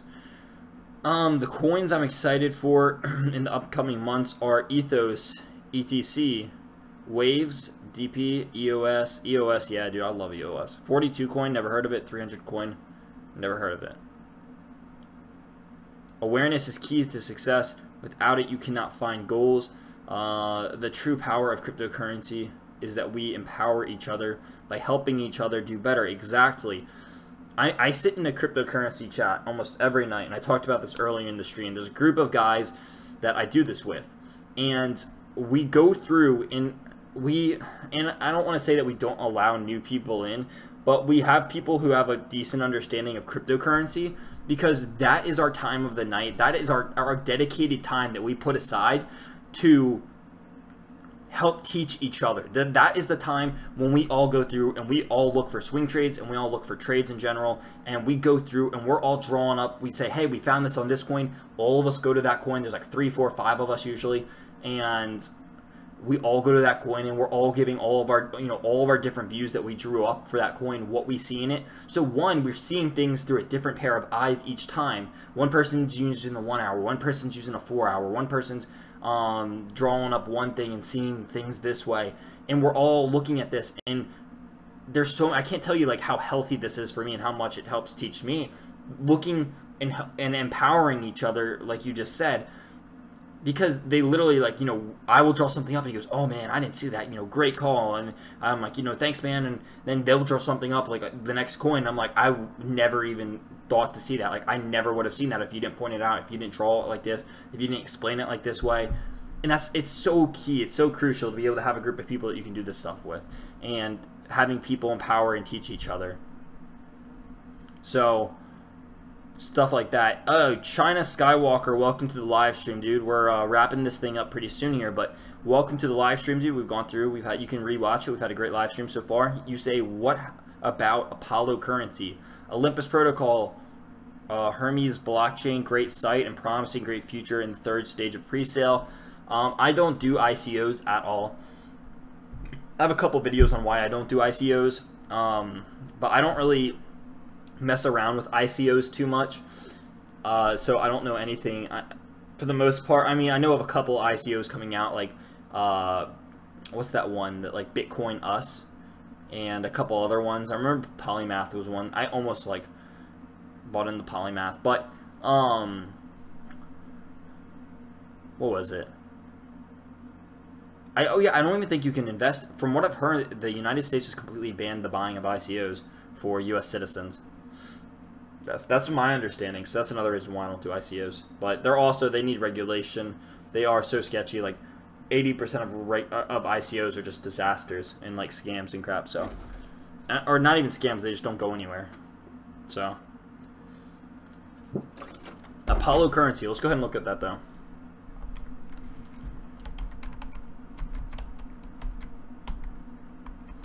Oh, is that not? It's another ICO. Or if it isn't an ICO, it's not listed on here. And this site has like 1,600 coins almost. So anything that's not even listed on here, I try not to. I don't even pay attention to. EOS breaking the $20 mark. Is it really? My God. Oh, it broke its previous high. Oh my goodness. Now it's using it as support. That's crazy. It's using its previous high as support already. Yeah, I mean, here's the thing about EOS. Here's the thing about EOS. What resistance do you have here? What resistance do you have? You have you don't even have the ICO resistance. You don't even have the original sale resistance. There is absolutely nothing at all above this mark. I called this a while ago. I said, yeah, like, and I'm not saying it's gonna hit $50 right now, but I talked about how EOS could hit $50 by the end of the year, no problem. It could, very, very well. I'm not saying it's guaranteed to, but if it did, I would not in the least bit be surprised if EOS hit $20 by the end of the year. So, granted, a lot of this is hype, so hype from Dawn 3.0 coming out, so you have to put that into an account as well. Oh man, I like lost my voice today.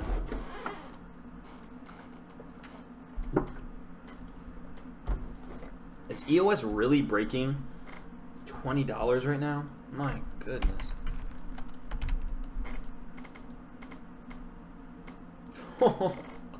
It is, my goodness. Oh. Do you guys remember when EOS was $4 a couple months ago? Like a month ago, honestly. Man, you'd be up 4x gain from EOS. That's crazy. Yeah, I mean, we'll see here. I mean, again, there's nothing even close to resistance. There's, like, it's just in space right now. Like, it passed the moon, and now it's just like, where do we want to go next? So, EOS, there's no telling where it could hit. There's no telling where it could top out because it is above every resistance level. This is the highest EOS, I believe EOS has ever been. It has never been this high before. So, we'll see where it goes. Will it break $20? It's possible. Just remember, the bigger they are, the harder they fall. Whew. Drastic, man. Drastic. EOS was at $3. So what? Could you imagine buying EOS at $3? When was this? March 19th. Buying EOS at $3? Wow. Wow. Man. Regrets. Regrets right there. Whew. $3 EOS. That, man, it's ridiculous. EOS could be like the Neo of this year. EOS could very well be the Neo of this year. Bitcoin Jesus, 8:50 p.m.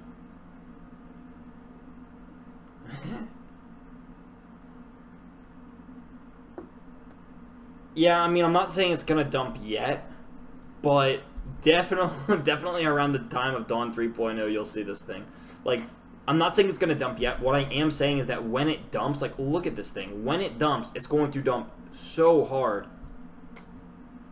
It's gonna, I mean, it's not gonna dump. It's just gonna have a correction. That's what it's gonna have. It's gonna have a healthy correction. And then it's going to go back up, which is fine. But it has to have a correction in order for it to stay healthy. We don't want to... I talked about this. Bitcoin, great example.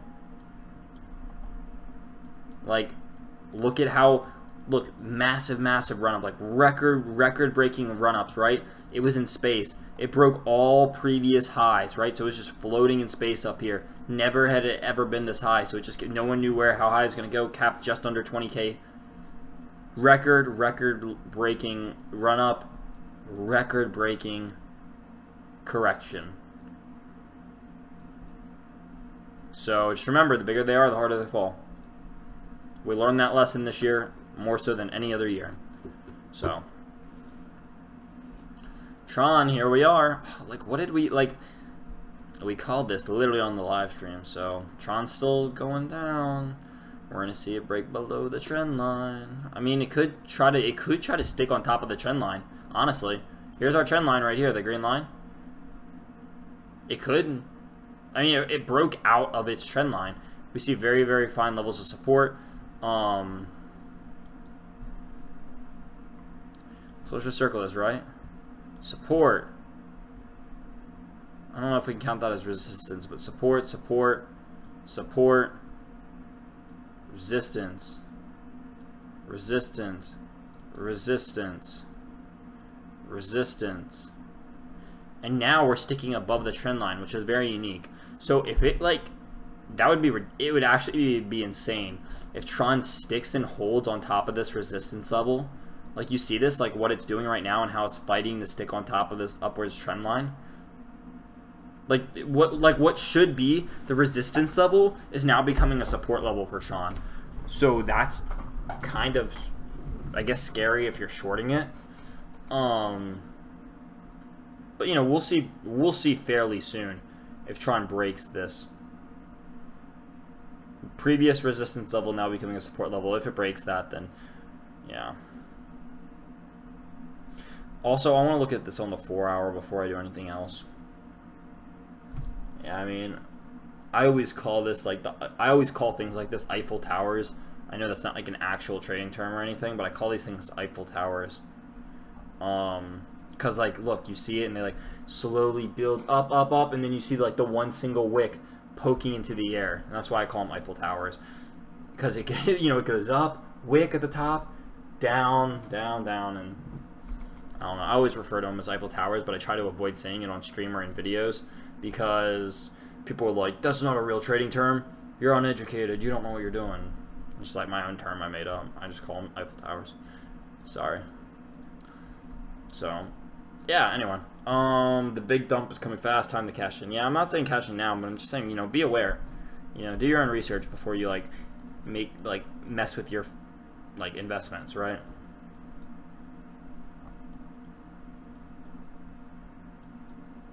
Yeah, I mean, Bitcoin's not doing anything out of the blue. Holding Tron. Yeah, dude. Do your own research. Don't just do things because I say. I always encourage, don't do anything just because someone says so in a video at all. Whether it's me, whether it's another YouTube video, or another YouTuber, or a friend, or a peer. Don't move your money around just because someone tells you to. Have your own reasons. Have your own research. Have your own belief in as to why you're going to invest, why you're going to pull out, why you're going to short, why you're going to buy in. Like, have your reasons behind all of this. I think EOS airdrops will be worth more than EOS itself in the future. Bitcoin is 8:50 p.m. Colton. I don't know what the 8:50 p.m. means. What would I do? Okay, so that's, I mean, people ask me what I would do, and I saw this happening, and I was like, I took profits on Tron. I did. I talked about Tron a while ago in my Discord, and we made great swing trades on Tron. However, I don't think any crypto tuber saw it going up this much, this fast necessarily. I took profits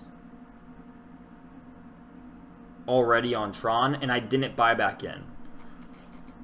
I traded a lot of coins. I traded Cardano, I traded Tron, I traded Bitcoin. I'm doing Verge now. Help some people do XRP. What else is there? EOS was another one. And so I took profits on Tron. I did. And I could have bought back cheaper, but I just didn't. Now I'm regretting it a little bit. So last time, so I don't know. I really don't know. Tron is in its own little. It's Tron. It really is. It's Tron. Like, what are you gonna do? Me personally, if I held up here, seeing that it's broken above the buy zone is very, very bearish for me. I think Tron right now is asking for negative momentum. It's begging for it. But the only thing that's making me say otherwise, and the only thing that would ever make me doubt Tron having negative momentum about to just flood it, is the fact that it's using its previous top. Like, look, we have this perfect upwards trend line drawn, right? We have our bottom down here in the green. We have our top up here in the green as well. So we have our support, our bottom level of support trend line, and we have our top level of resistance trend line. And the only thing that would ever make me even slightly doubt that Tron's about to get wrecked is the fact that now it broke out of its resistance trend line and is now using it as support. That just blows my mind. Like, I don't I don't know what to think about it. It's just like whatever I think won't happen with Tron is going to happen with Tron. And so it's just like, okay, historically speaking, whenever we break out of the buys out of our sell zone, we always come back down.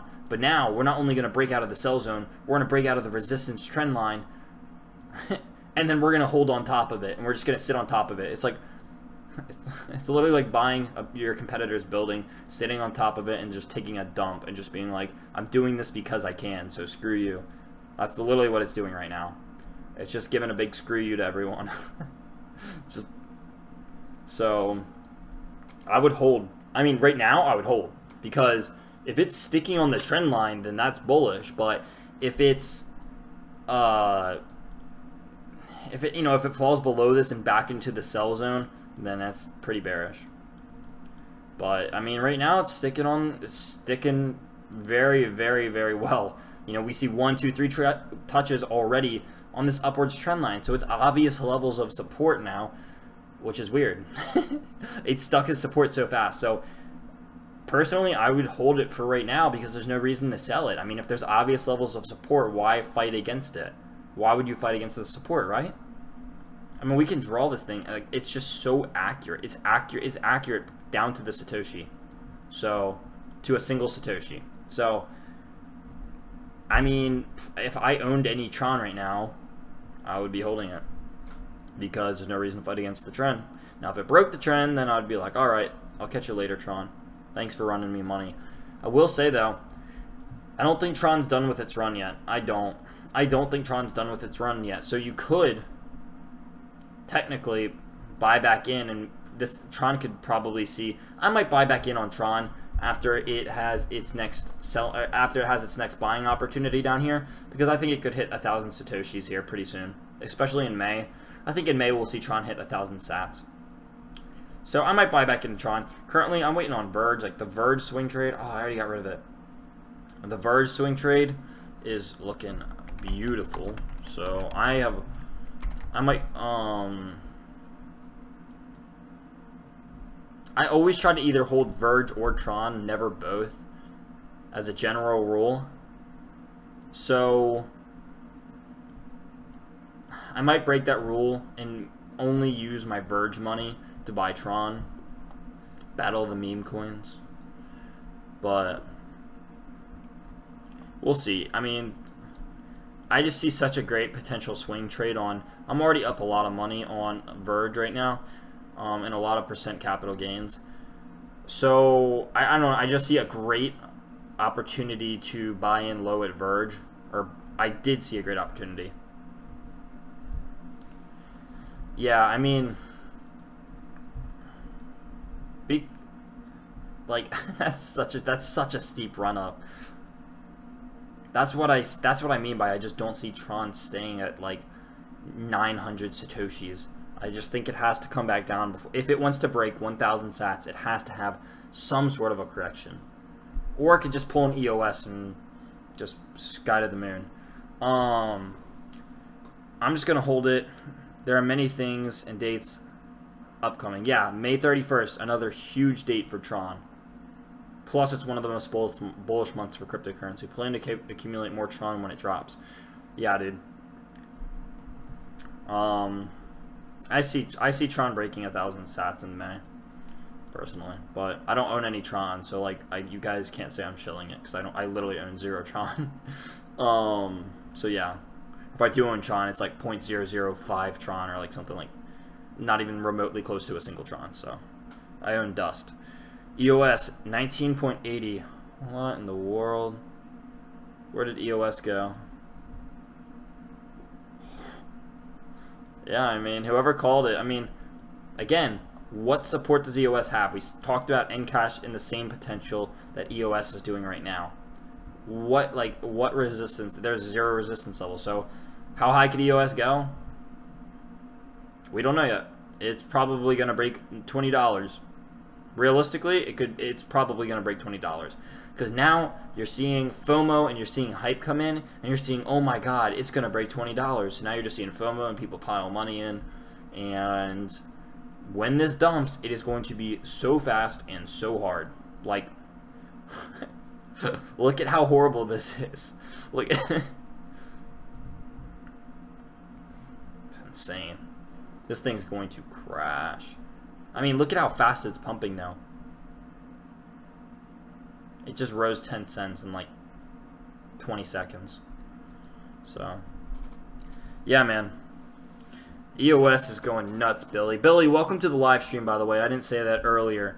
I'm staying away from it. The bubble could burst at any minute. Yeah, absolutely. Absolutely. EOS is just asking to get wrecked.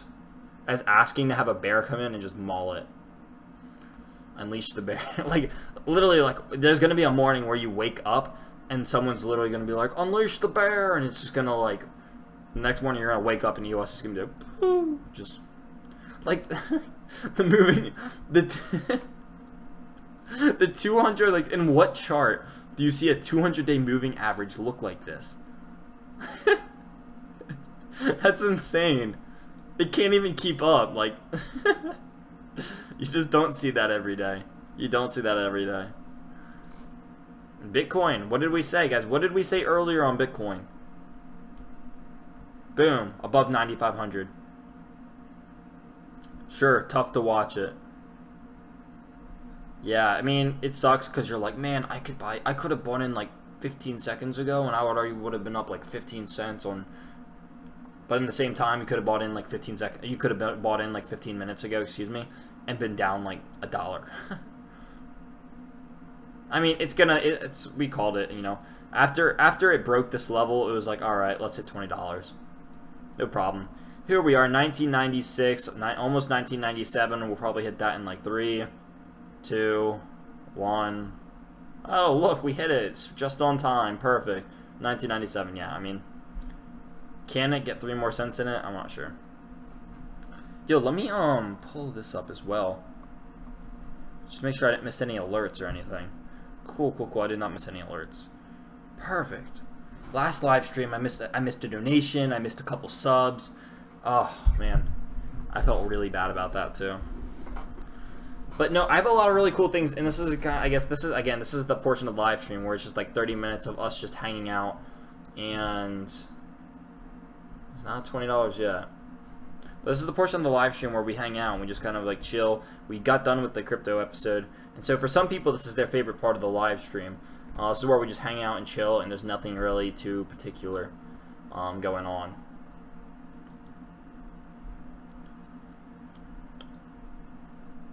TRX, let's go ahead and zoom back in on this. I want to watch this carefully. I don't really want to get off until I see this thing move somewhere. Same thing with Verge. I want to look at Verge. Let's go back to Verge. Now, Verge is something I'm holding, so in case any of you guys don't like to watch videos, like I always put a disclaimer whenever I talk about something that I hold. So I am holding Verge. Let me go ahead and say that now. So if you think I'm shilling it or whatever, you can like skip over this part, but I am letting you guys know right now I do hold Verge. So whatever account that may take and hold, I just like being honest with you guys. Again, I bought in way down here, so I'm holding. I got nothing to worry about.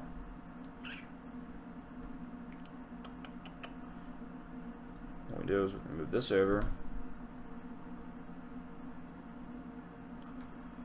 Verge is approaching goodbye levels.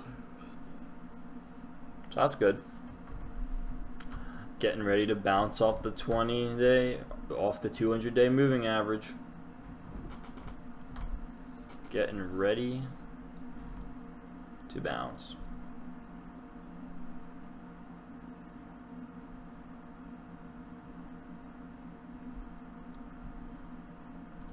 No, wait. That's not our 200-day. Jeez. Our 200 is way up there. That's our 50-day. My goodness. So yeah, I mean, that's what I would say. It's getting ready to bounce off the 50-day moving average. EOS. Down 0.3 cents. Bitcoin continuing to pump. Like, again, we talked about this. I mean, like, did we not call this from the beginning of the live stream? Rewind the live stream and like literally talk. We can talk. And I posted a video. No, maybe I posted a Patreon about it. Never mind. Talking about Bitcoin being really, really bullish. So that might have been a Patreon, not in the Discord or a YouTube video. So, but yeah, I'd been talking about. I think that was like my last post on Patreon. Was like talking at like I can show this now because it's bullish on Bitcoin. Yeah. That was like literally like the last thing I posted was, but well, I posted. Yeah, I literally posted bullish on Bitcoin. What happens? Well, I drew this wonderful pennant up, and 9100. That's where it was right now. I drew an arrow saying 9100. We're gonna go upwards. So, quit out of the Patreon real fast. Where we're at now, we're up over $500. Beauty. What a dime. Do you have any XRP? I did. I sold it. I sold it right now, dude. I've sold most of my cryptocurrencies. Not like gone, like I'm never gonna invest in them again. I'm just looking at stuff, dude. I'm just looking around. I love swing trading. I was looking at Ethereum Classic for a while. Check out Waves. Let's see what's happening in their announcement. Yo, I would not recommend holding things through. I mean, that's crazy. Tron could, I mean, if Tron's doing stuff like this, dude, it could hit 1,000 sats soon. I mean, I would again never like you don't want to FOMO in. It's at its high right now. You never want to FOMO at the top of something like this. But if you're holding Tron right now, then you're in a good spot because it will not budge below this resistance level. So that's awesome. Waves. Yeah, so let's go ahead and get rid of XR. Do you have any XRP? No, I do not. I sold it. This is, oh no, that's not what I wanted to draw. This is, if you're looking at this pennant that I drew up over here, this is actually for a friend who I was helping him trade cryptocurrency and giving him some, like, advice. And I'm allowed to give financial advice to, like, a friend because he's, like, you know, he's my bro. I've known him since we were, like, little kids. And so I got him into cryptocurrency, and he's like, oh, what do I buy into? And I was like, well, you know, XRP looks really good, and it was like right around this time, and he's like, so you're telling me I have like an hour and a half to like determine whether I want to buy XRP or not? And I was like, pretty much. And I drew this up, and I was like, I mean, he's like, I want to buy Verge, and at the time, Verge was like all the way at the top of its, it was at like 1,300 sats, so it was like up here, and I was like, you don't want to buy it right here? And he was like, and we like went back and forth a little bit, and I was like, just trust me, buy XRP. And then so he bought XRP, and then XRP, as you guys can see, went up like exponentially from 8,100 sats to almost 11,000 sats. So that was like what that was. That wasn't for me. That wasn't my buying opportunity. If that's what you were wondering, that was some advice that I gave someone else. So yeah, XRP. I did not own any. I sold it. I did. I like it. If you look at my top cryptocurrency videos, XRP was one of them, and I said it down here, and I was like, XRP is one of my favorite coins. Like, granted, I already said this, every altcoin's up, so you could have held like any altcoin and been like, I'm in mad gains right now, right? So, disclaimer. Waves. Let's look at Waves. So let's go ahead and get rid of XRP, and let's get Waves in here. And I want to have this, yeah, so I'll have this done pretty soon, because I don't want to take anything away from Mitch's stream. Wow. Bottomed out, bullish. Ooh, my. Wait, okay, hold on.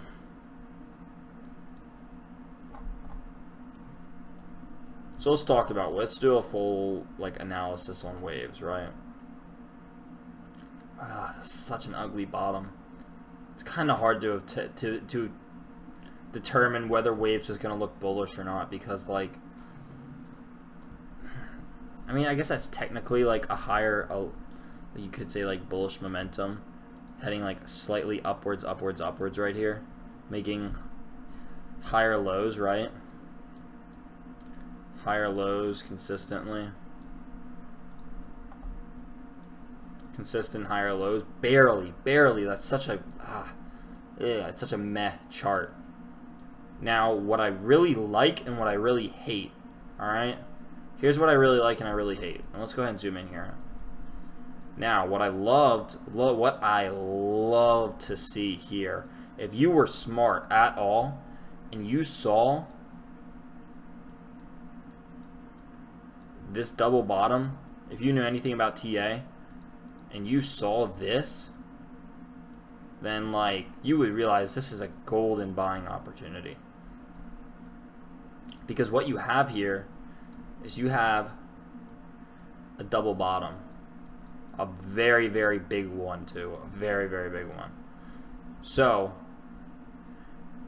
boom, double bottom right here, hit up, hit again, massive run up. Why? Because it's a huge double bottom, my goodness. So you have massive run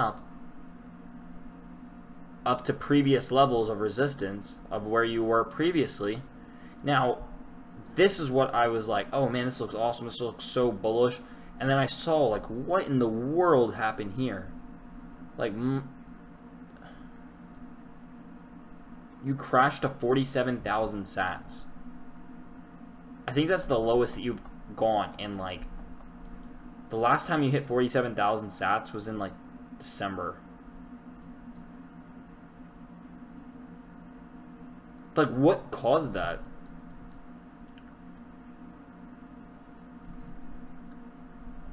Anyway, so let's go back. So that would scare me. And again, things like this happen. It just happened in Bitcoin. Same thing just happened in Bitcoin right here. Why? People do, I mean, some people do this to kill all the stop losses set in. So if anyone has stop losses in here, it just blows them all out of the water. You trigger every single stop loss by doing stuff like this.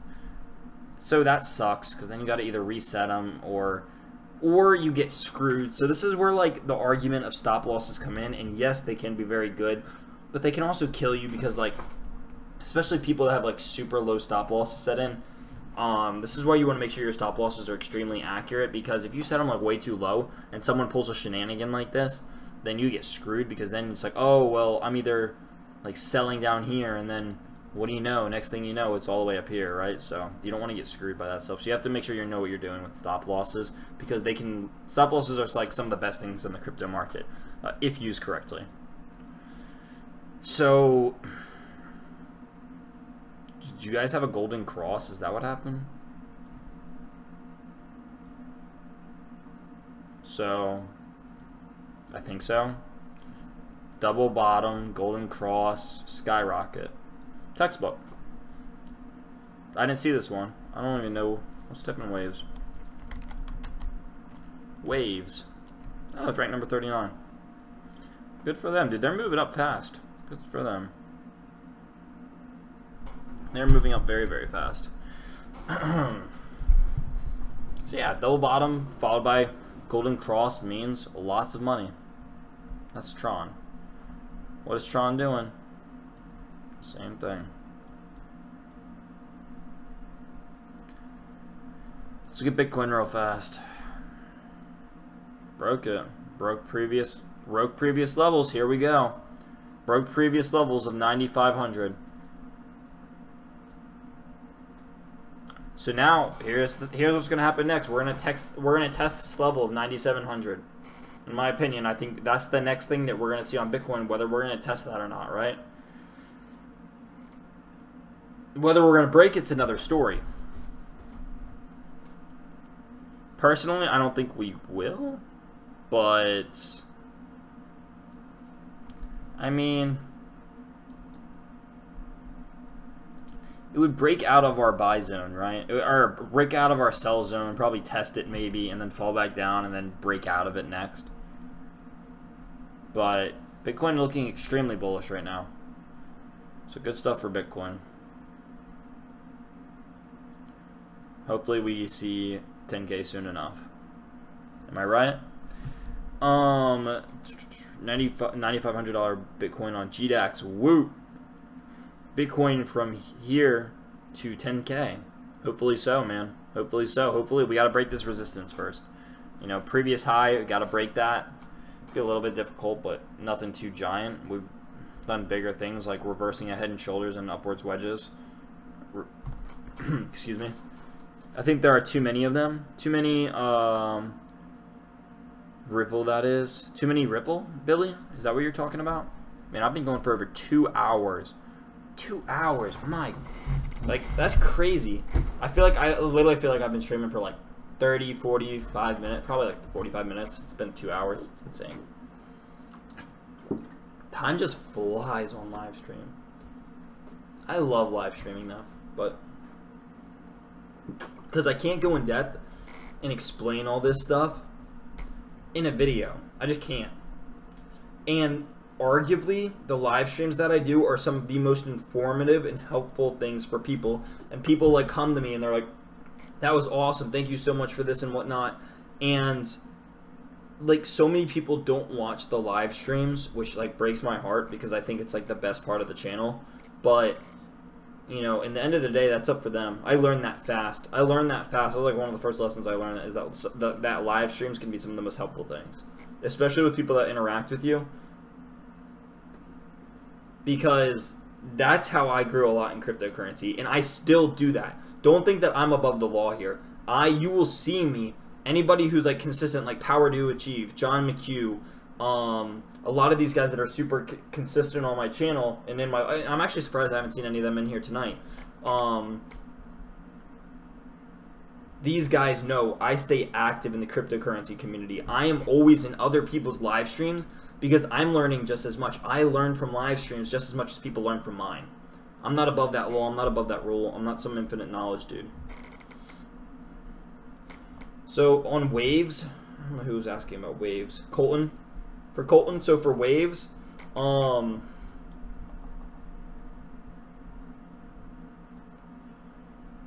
mean, it's definitely hitting resistance here, and it's a great run-up. Whether the run-up's going to stop right here or not, I don't know.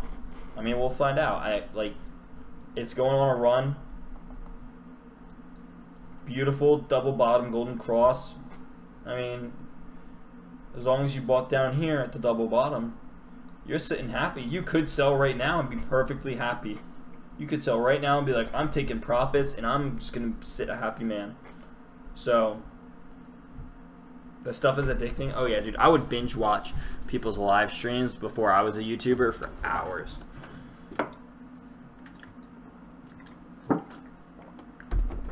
Why? Because I love knowledge. I should just be a Ty Lopez ad. Knowledge. Have a Lamborghini in the back. Instead of a Lamborghini, I just have a surfing poster. It'll be interesting to follow. The announcement brings it to a new plateau, but I'm still holding. Yeah, I mean, if you bought down here, then like you can't be too mad. Like, all you have to do to ensure that you don't lose your money is just move your stop loss up. And like, worst case scenario, you gain less money. That's what I was trying to say. Worst case scenario, you gain less money if you just move the stop loss up. So like, you trigger your stop loss. Oh, what a shame. I still made money. What a shame. Fundamentals bring technicals. Yeah. So that's the thing I did first. So many people learn technical analysis before they learn fundamentals. Me personally, I was a fundamental analyst far before I was a technical analyst, and I'm still not the best technical analyst. And Lord Ray from Hype on Crypto is going to be streaming at 11, and you can expect to see me in there. I'm literally watching. He streams twice a day, 3 p.m., 11 p.m. Eastern Time. And that guy is the smartest TA guy I have ever seen. And I'll go ahead and link his stream in here, because I like this. If you guys want to learn who I watch, to learn more technical analysis, it's this guy from Hyped on Crypto. This guy's the guy that I watch to learn more technical analysis. Oh my god, he hit 1,000 subscribers. Oh my god. Well, okay, so they have two channels. They have a live streaming channel and a regular channel. But if they hit 1,000 subs on their like normal channel, that means he does something called a Viking night, which is where he, oh my god, it is the best thing ever. And I love the fact that I'm ranting about his stream on. Yeah, this is gonna get like clipped and sent to him. But okay, so here's it in the chat, by the way. He's gonna be streaming at 11 o'clock. Oh, did I just screw that up? Does that link work? Oh, perfect. So yeah, that's literally this is where I go to learn. This is where I go and I watch his stream to learn. But let me exit out of that. But like, so basically now that he's hit 1,000 subs, and then after this we'll get back into the crypto here. But if he hits 1,000 subs, then he can go into he does something called a Viking night, where he dresses up as a Viking because he's Irish and he's got the huge red beard and all and red hair, and he gets like a bunch of like beer and alcohol, and he dresses up as a Viking with this Viking hat and this big like fur coat, and he does TA and he drinks with it, and it gets really funny because he drinks, but he also like whenever he gets drunk he does like mad TA skills, so it's like the joke that he becomes like a much better TA guy. I mean, he's already like the god tier TA guy. We call him the Jesus. We call him Crypto Jesus. But anyway, that's Viking night. So you can literally expect to see me in there the entire night. Like if he streams till 2 a.m., I'll be up till 2 a.m. because that's how I learn. Again, dude, Tron, what did we say about this, about previous resistance becoming support? So far tonight, for the most part, oh my god, it broke $20. So now that it hit $20, you could see a sell-off. Because that's a major milestone. It's a major milestone. So you could see a sell-off in EOS because it hit a major milestone. And yeah.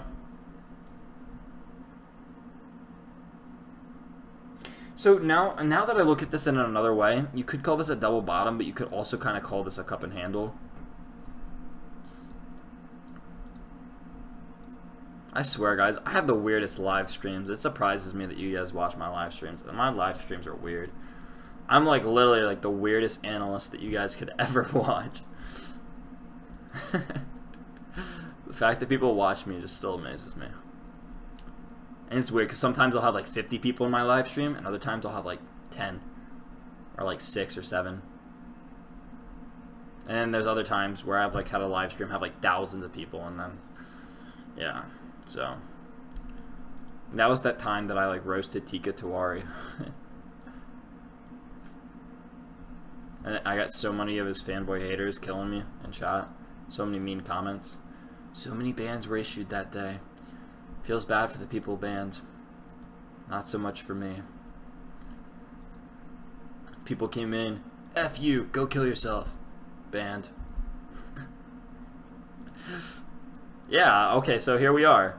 We said $20. What's going to happen? Well, one, it's a major milestone, so know that things like the sell-off major milestones, another great piece of cryptocurrency. So major milestone. Not only is this its all-time high ever for EOS, also it's a major milestone. So what's going to happen?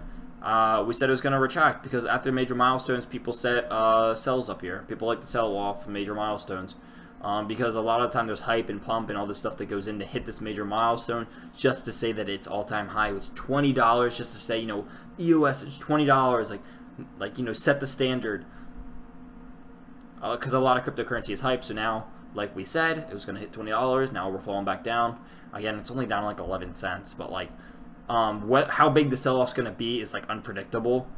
You know, we don't really know. It could be like this little sell-off where it barely goes anywhere. It could be this big sell-off where EOS drops like a couple dollars. I don't think that's going to happen. Well, yeah, I don't think that's going to happen. But because, you know, you're going to see some sort of a pullback at major points like this. Some sort, whether it's huge or little, you're going to see some sort of a pullback. So, I mean, already, like, it's about to hit $20 again.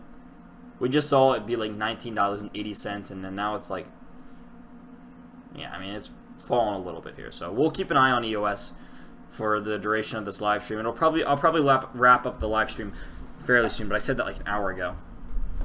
I enjoy live streaming so much, though. Millet Memti, welcome back, dude. I believe welcome back. I'm like 99% sure I've seen you in here before. So welcome to the live stream. I was watching Box Mining or others. Well, they had 10 to 100 views. You will be found. Found from. Can I not read? You will be found from community. Keep up. Thank you so much. Tell me if I'm pronouncing your name wrong. But is it Millet? Millot? Mill? Can I call you Mill? Millet, thank you so much for saying that, man. Stuff like that definitely motivates me. I had someone come into my live stream last time, and basically they said that they had been with, what was that, Data Dash. They were with Data Dash since they had like double-digit viewers, and they remember when Data Dash only had like 7, 8 to 15 viewers. Milo, okay, Milo. Well, thank you very much for those kind of words, Milo. It does mean a lot. I had someone telling me the same sort of thing, and it literally that motivated me. And like, I didn't get to tell him this, so power to achieve. If you're watching this back, dude, when you said that about Data Dash, and how you'd been with them for the long time, and like you saw that same potential in me, that was literally so motivating for me. And like, there was a period for a couple days where I would think about that like all the time, and I was just like, man, like that. Not only did it make my day, it made like my whole like half a week. And it literally like motivated me a ton on top of all that. So like seeing comments like that and people saying that like they remember watching these guys when they had 10 viewers, and now they have hundreds of viewers and, you know, like tens of thousands of subs and all that stuff, super motivating. Whether my channel will ever hit that or not, we'll see. Again, I'm like the weirdest, most not mainstream YouTuber that you guys will ever watch, because I feel like I keep it way more real. I keep this way more real than most YouTubers do. I'm just like another person and nothing more than that. So, and I don't sugarcoat anything either, which people don't like, but some people love it, some people hate it. I just do me, and if you like that, cool for you. So yeah, this is what I mean. EOS. Okay, I thought that's at 10 cents. Oh, wait, is that 10 cents? My God. My God. Oh, that is 10 cents. Yeah. So pullback was fairly insignificant. I mean, it could be too early to tell. Now, how long do we have left on this candle? Oh, we still have a half an hour. Wow. This thing isn't even done climbing yet. That's crazy.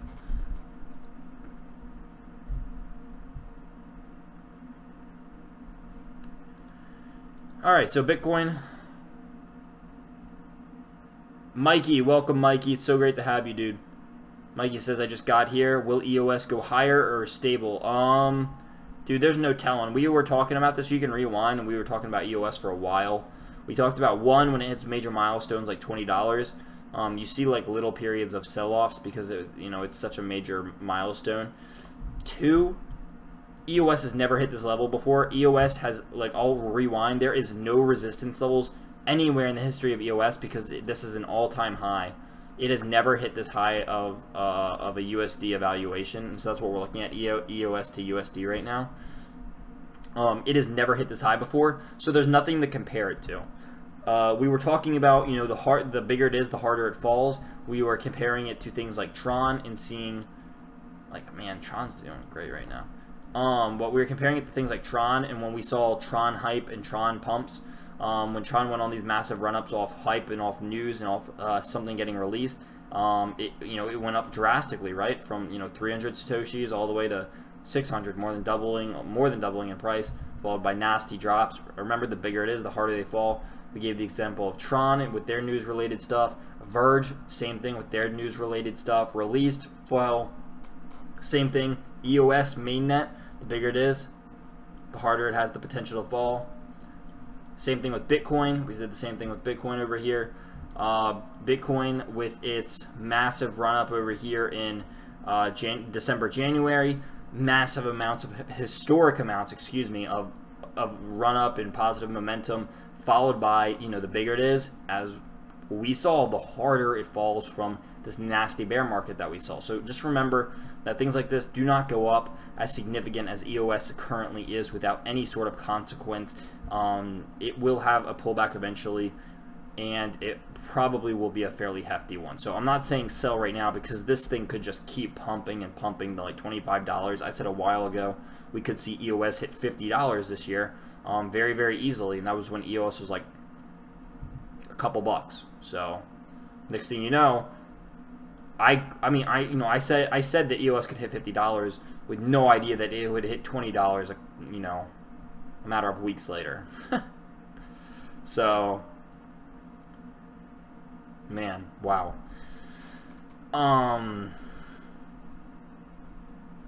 So that's my thoughts on EOS right now. Just be careful with that. Be careful with EOS. Again, I'm not saying sell. I'm just saying keep a close eye on this thing, because if you can sell at the top and buy back in down here cheaper, woo, and then just ride and then bounce. So if you find the top, you find the top perfectly, not like perfectly, but like near the top, you sell near the top, buy back, like, you know, you buy on the bounce, hit the bounce, sell back up here, ride the bounce, you know, sell at the top of the bounce, and then buy back down. You're going to be like increasing your portfolio ridiculous amounts. I know someone that did that with Verge when, you know, when like we had our major FOMO. Bought down here, sold up here, bought down here, sold up here, bought down here, sold up here. And then after the third time, it was kind of a lucky call here, but he was like, he saw that they were getting considerably less, like, you know, the bounces were getting considerably smaller. And so after the third one, he's like, I don't want to do it anymore. 3 is usually a good key term, or you always want to make sure that you have at least 3 supports in a reversal of any kind. So 1, 2, 3, and he's like, I'm done. Cut it out. Perfect time. Next bounce was not even near these levels. And yeah. So you could, you know, I know people that ride bounces. Again, you have to know you're doing pretty well to be able to do stuff like this. That guy made, you know, like loads of money. I talked to another guy last night. I'm not going to say his name for privacy issues, but he made tens of thousands of dollars off this stuff. So off just Verge, not even not anything else in his portfolio. Who do you think is pumping all of these coins? Do all the elite crypto few meet up in a secret and plan this? Okay, so there's like there's different views on if that happens or not. Personally, I mean, you could think about that being EOS, but EOS is also having its Dawn 3.0 release, which is really, really big, and they're gonna have thousands of applications running on top of that. So there's a ton of hype going into EOS launching its Dawn 3.0 and leading up to it. Same thing happened with Tron mainnet, excuse me. Same thing happened with Verge, Wraith Protocol, and Verge major partnership announcement with like huge company. So you see this stuff happen all the time. EOS is just a little bit more of a baby than the rest of these cryptocurrencies. And so now that it's getting its first taste, and ow, I just cut my lip on this. Ow.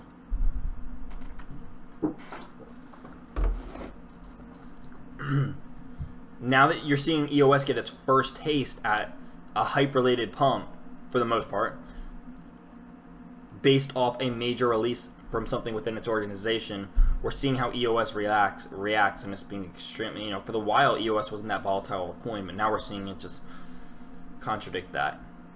Could you guys imagine if EOS becomes the next pumping up coin? Whoa, man, long stream. Yeah, dude, we've been around. Oh, no, it's over 2 hours, so people can't watch the beginning of the stream. All right, so I'll probably cut this out, because if it goes over 2 hours, then people can't watch the beginning of the stream. And the beginning of the stream was so good.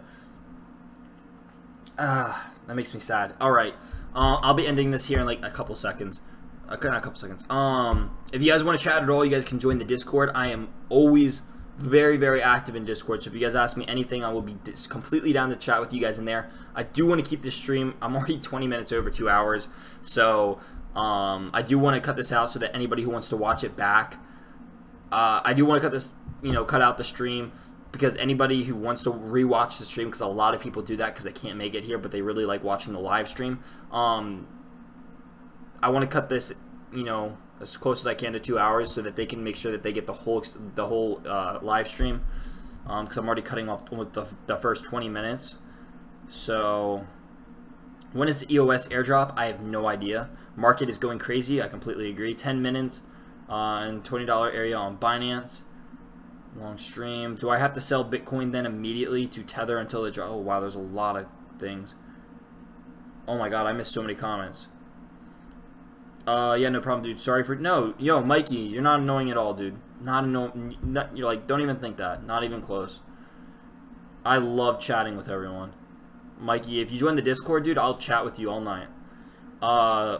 Whoa, do you think, building for they vary. Wow, there's so many comments I missed. I'm sorry, guys. There's a month delay on the airdrop. It's supposed to be a week ago.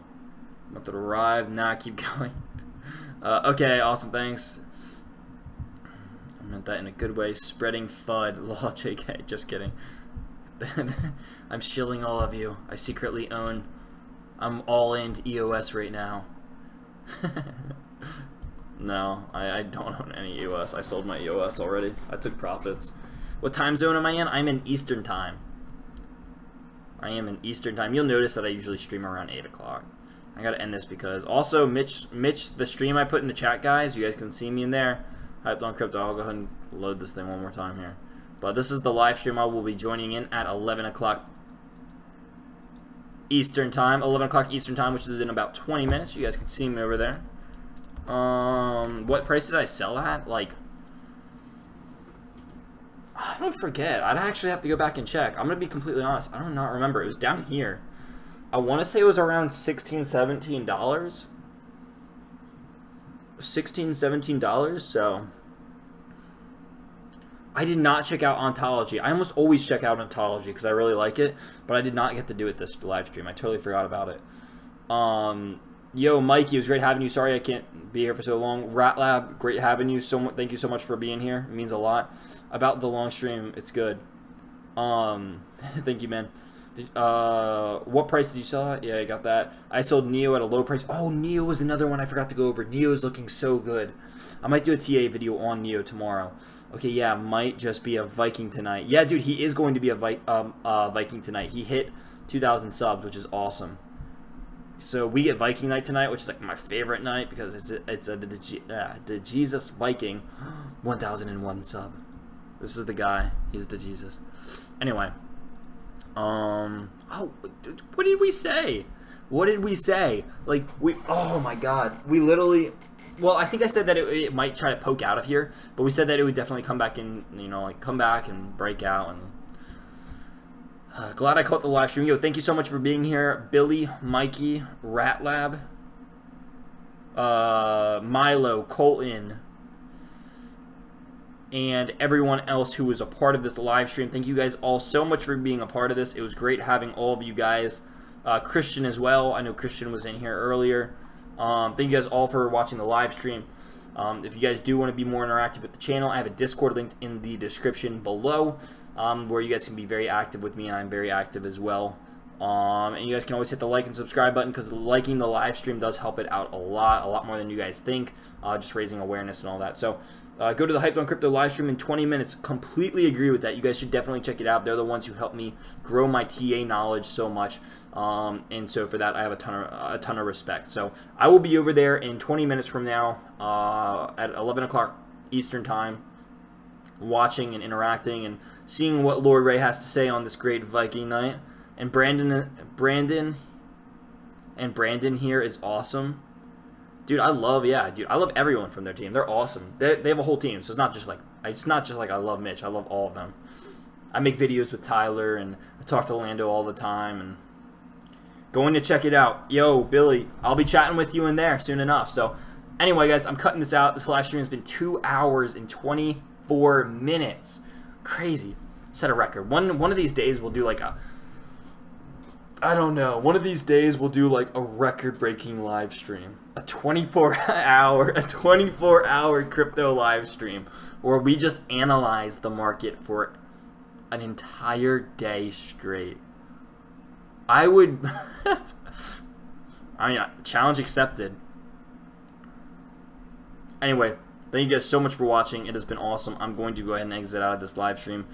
Chill for a little bit.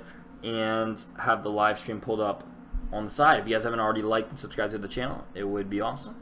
But until then, I will see you guys in the next video. I'll also have some really, really cool big news potentially coming out, as well as some really cool videos. Anyway, I will see you guys in the next video. Thank you guys all. I cannot express how much it means that all of you guys are watching and interacting and all this stuff. I look to see you guys in the next live stream and in all of my future YouTube videos, as the community and everything that I try to do is literally for you guys. And I love doing it, and you guys are the ones who make it possible. So I always say this at the end of every video and express that I do not take any of it for granted. And until then, guys, yeah, keep it real. Thank you guys so much, and I'll see you guys in the next video.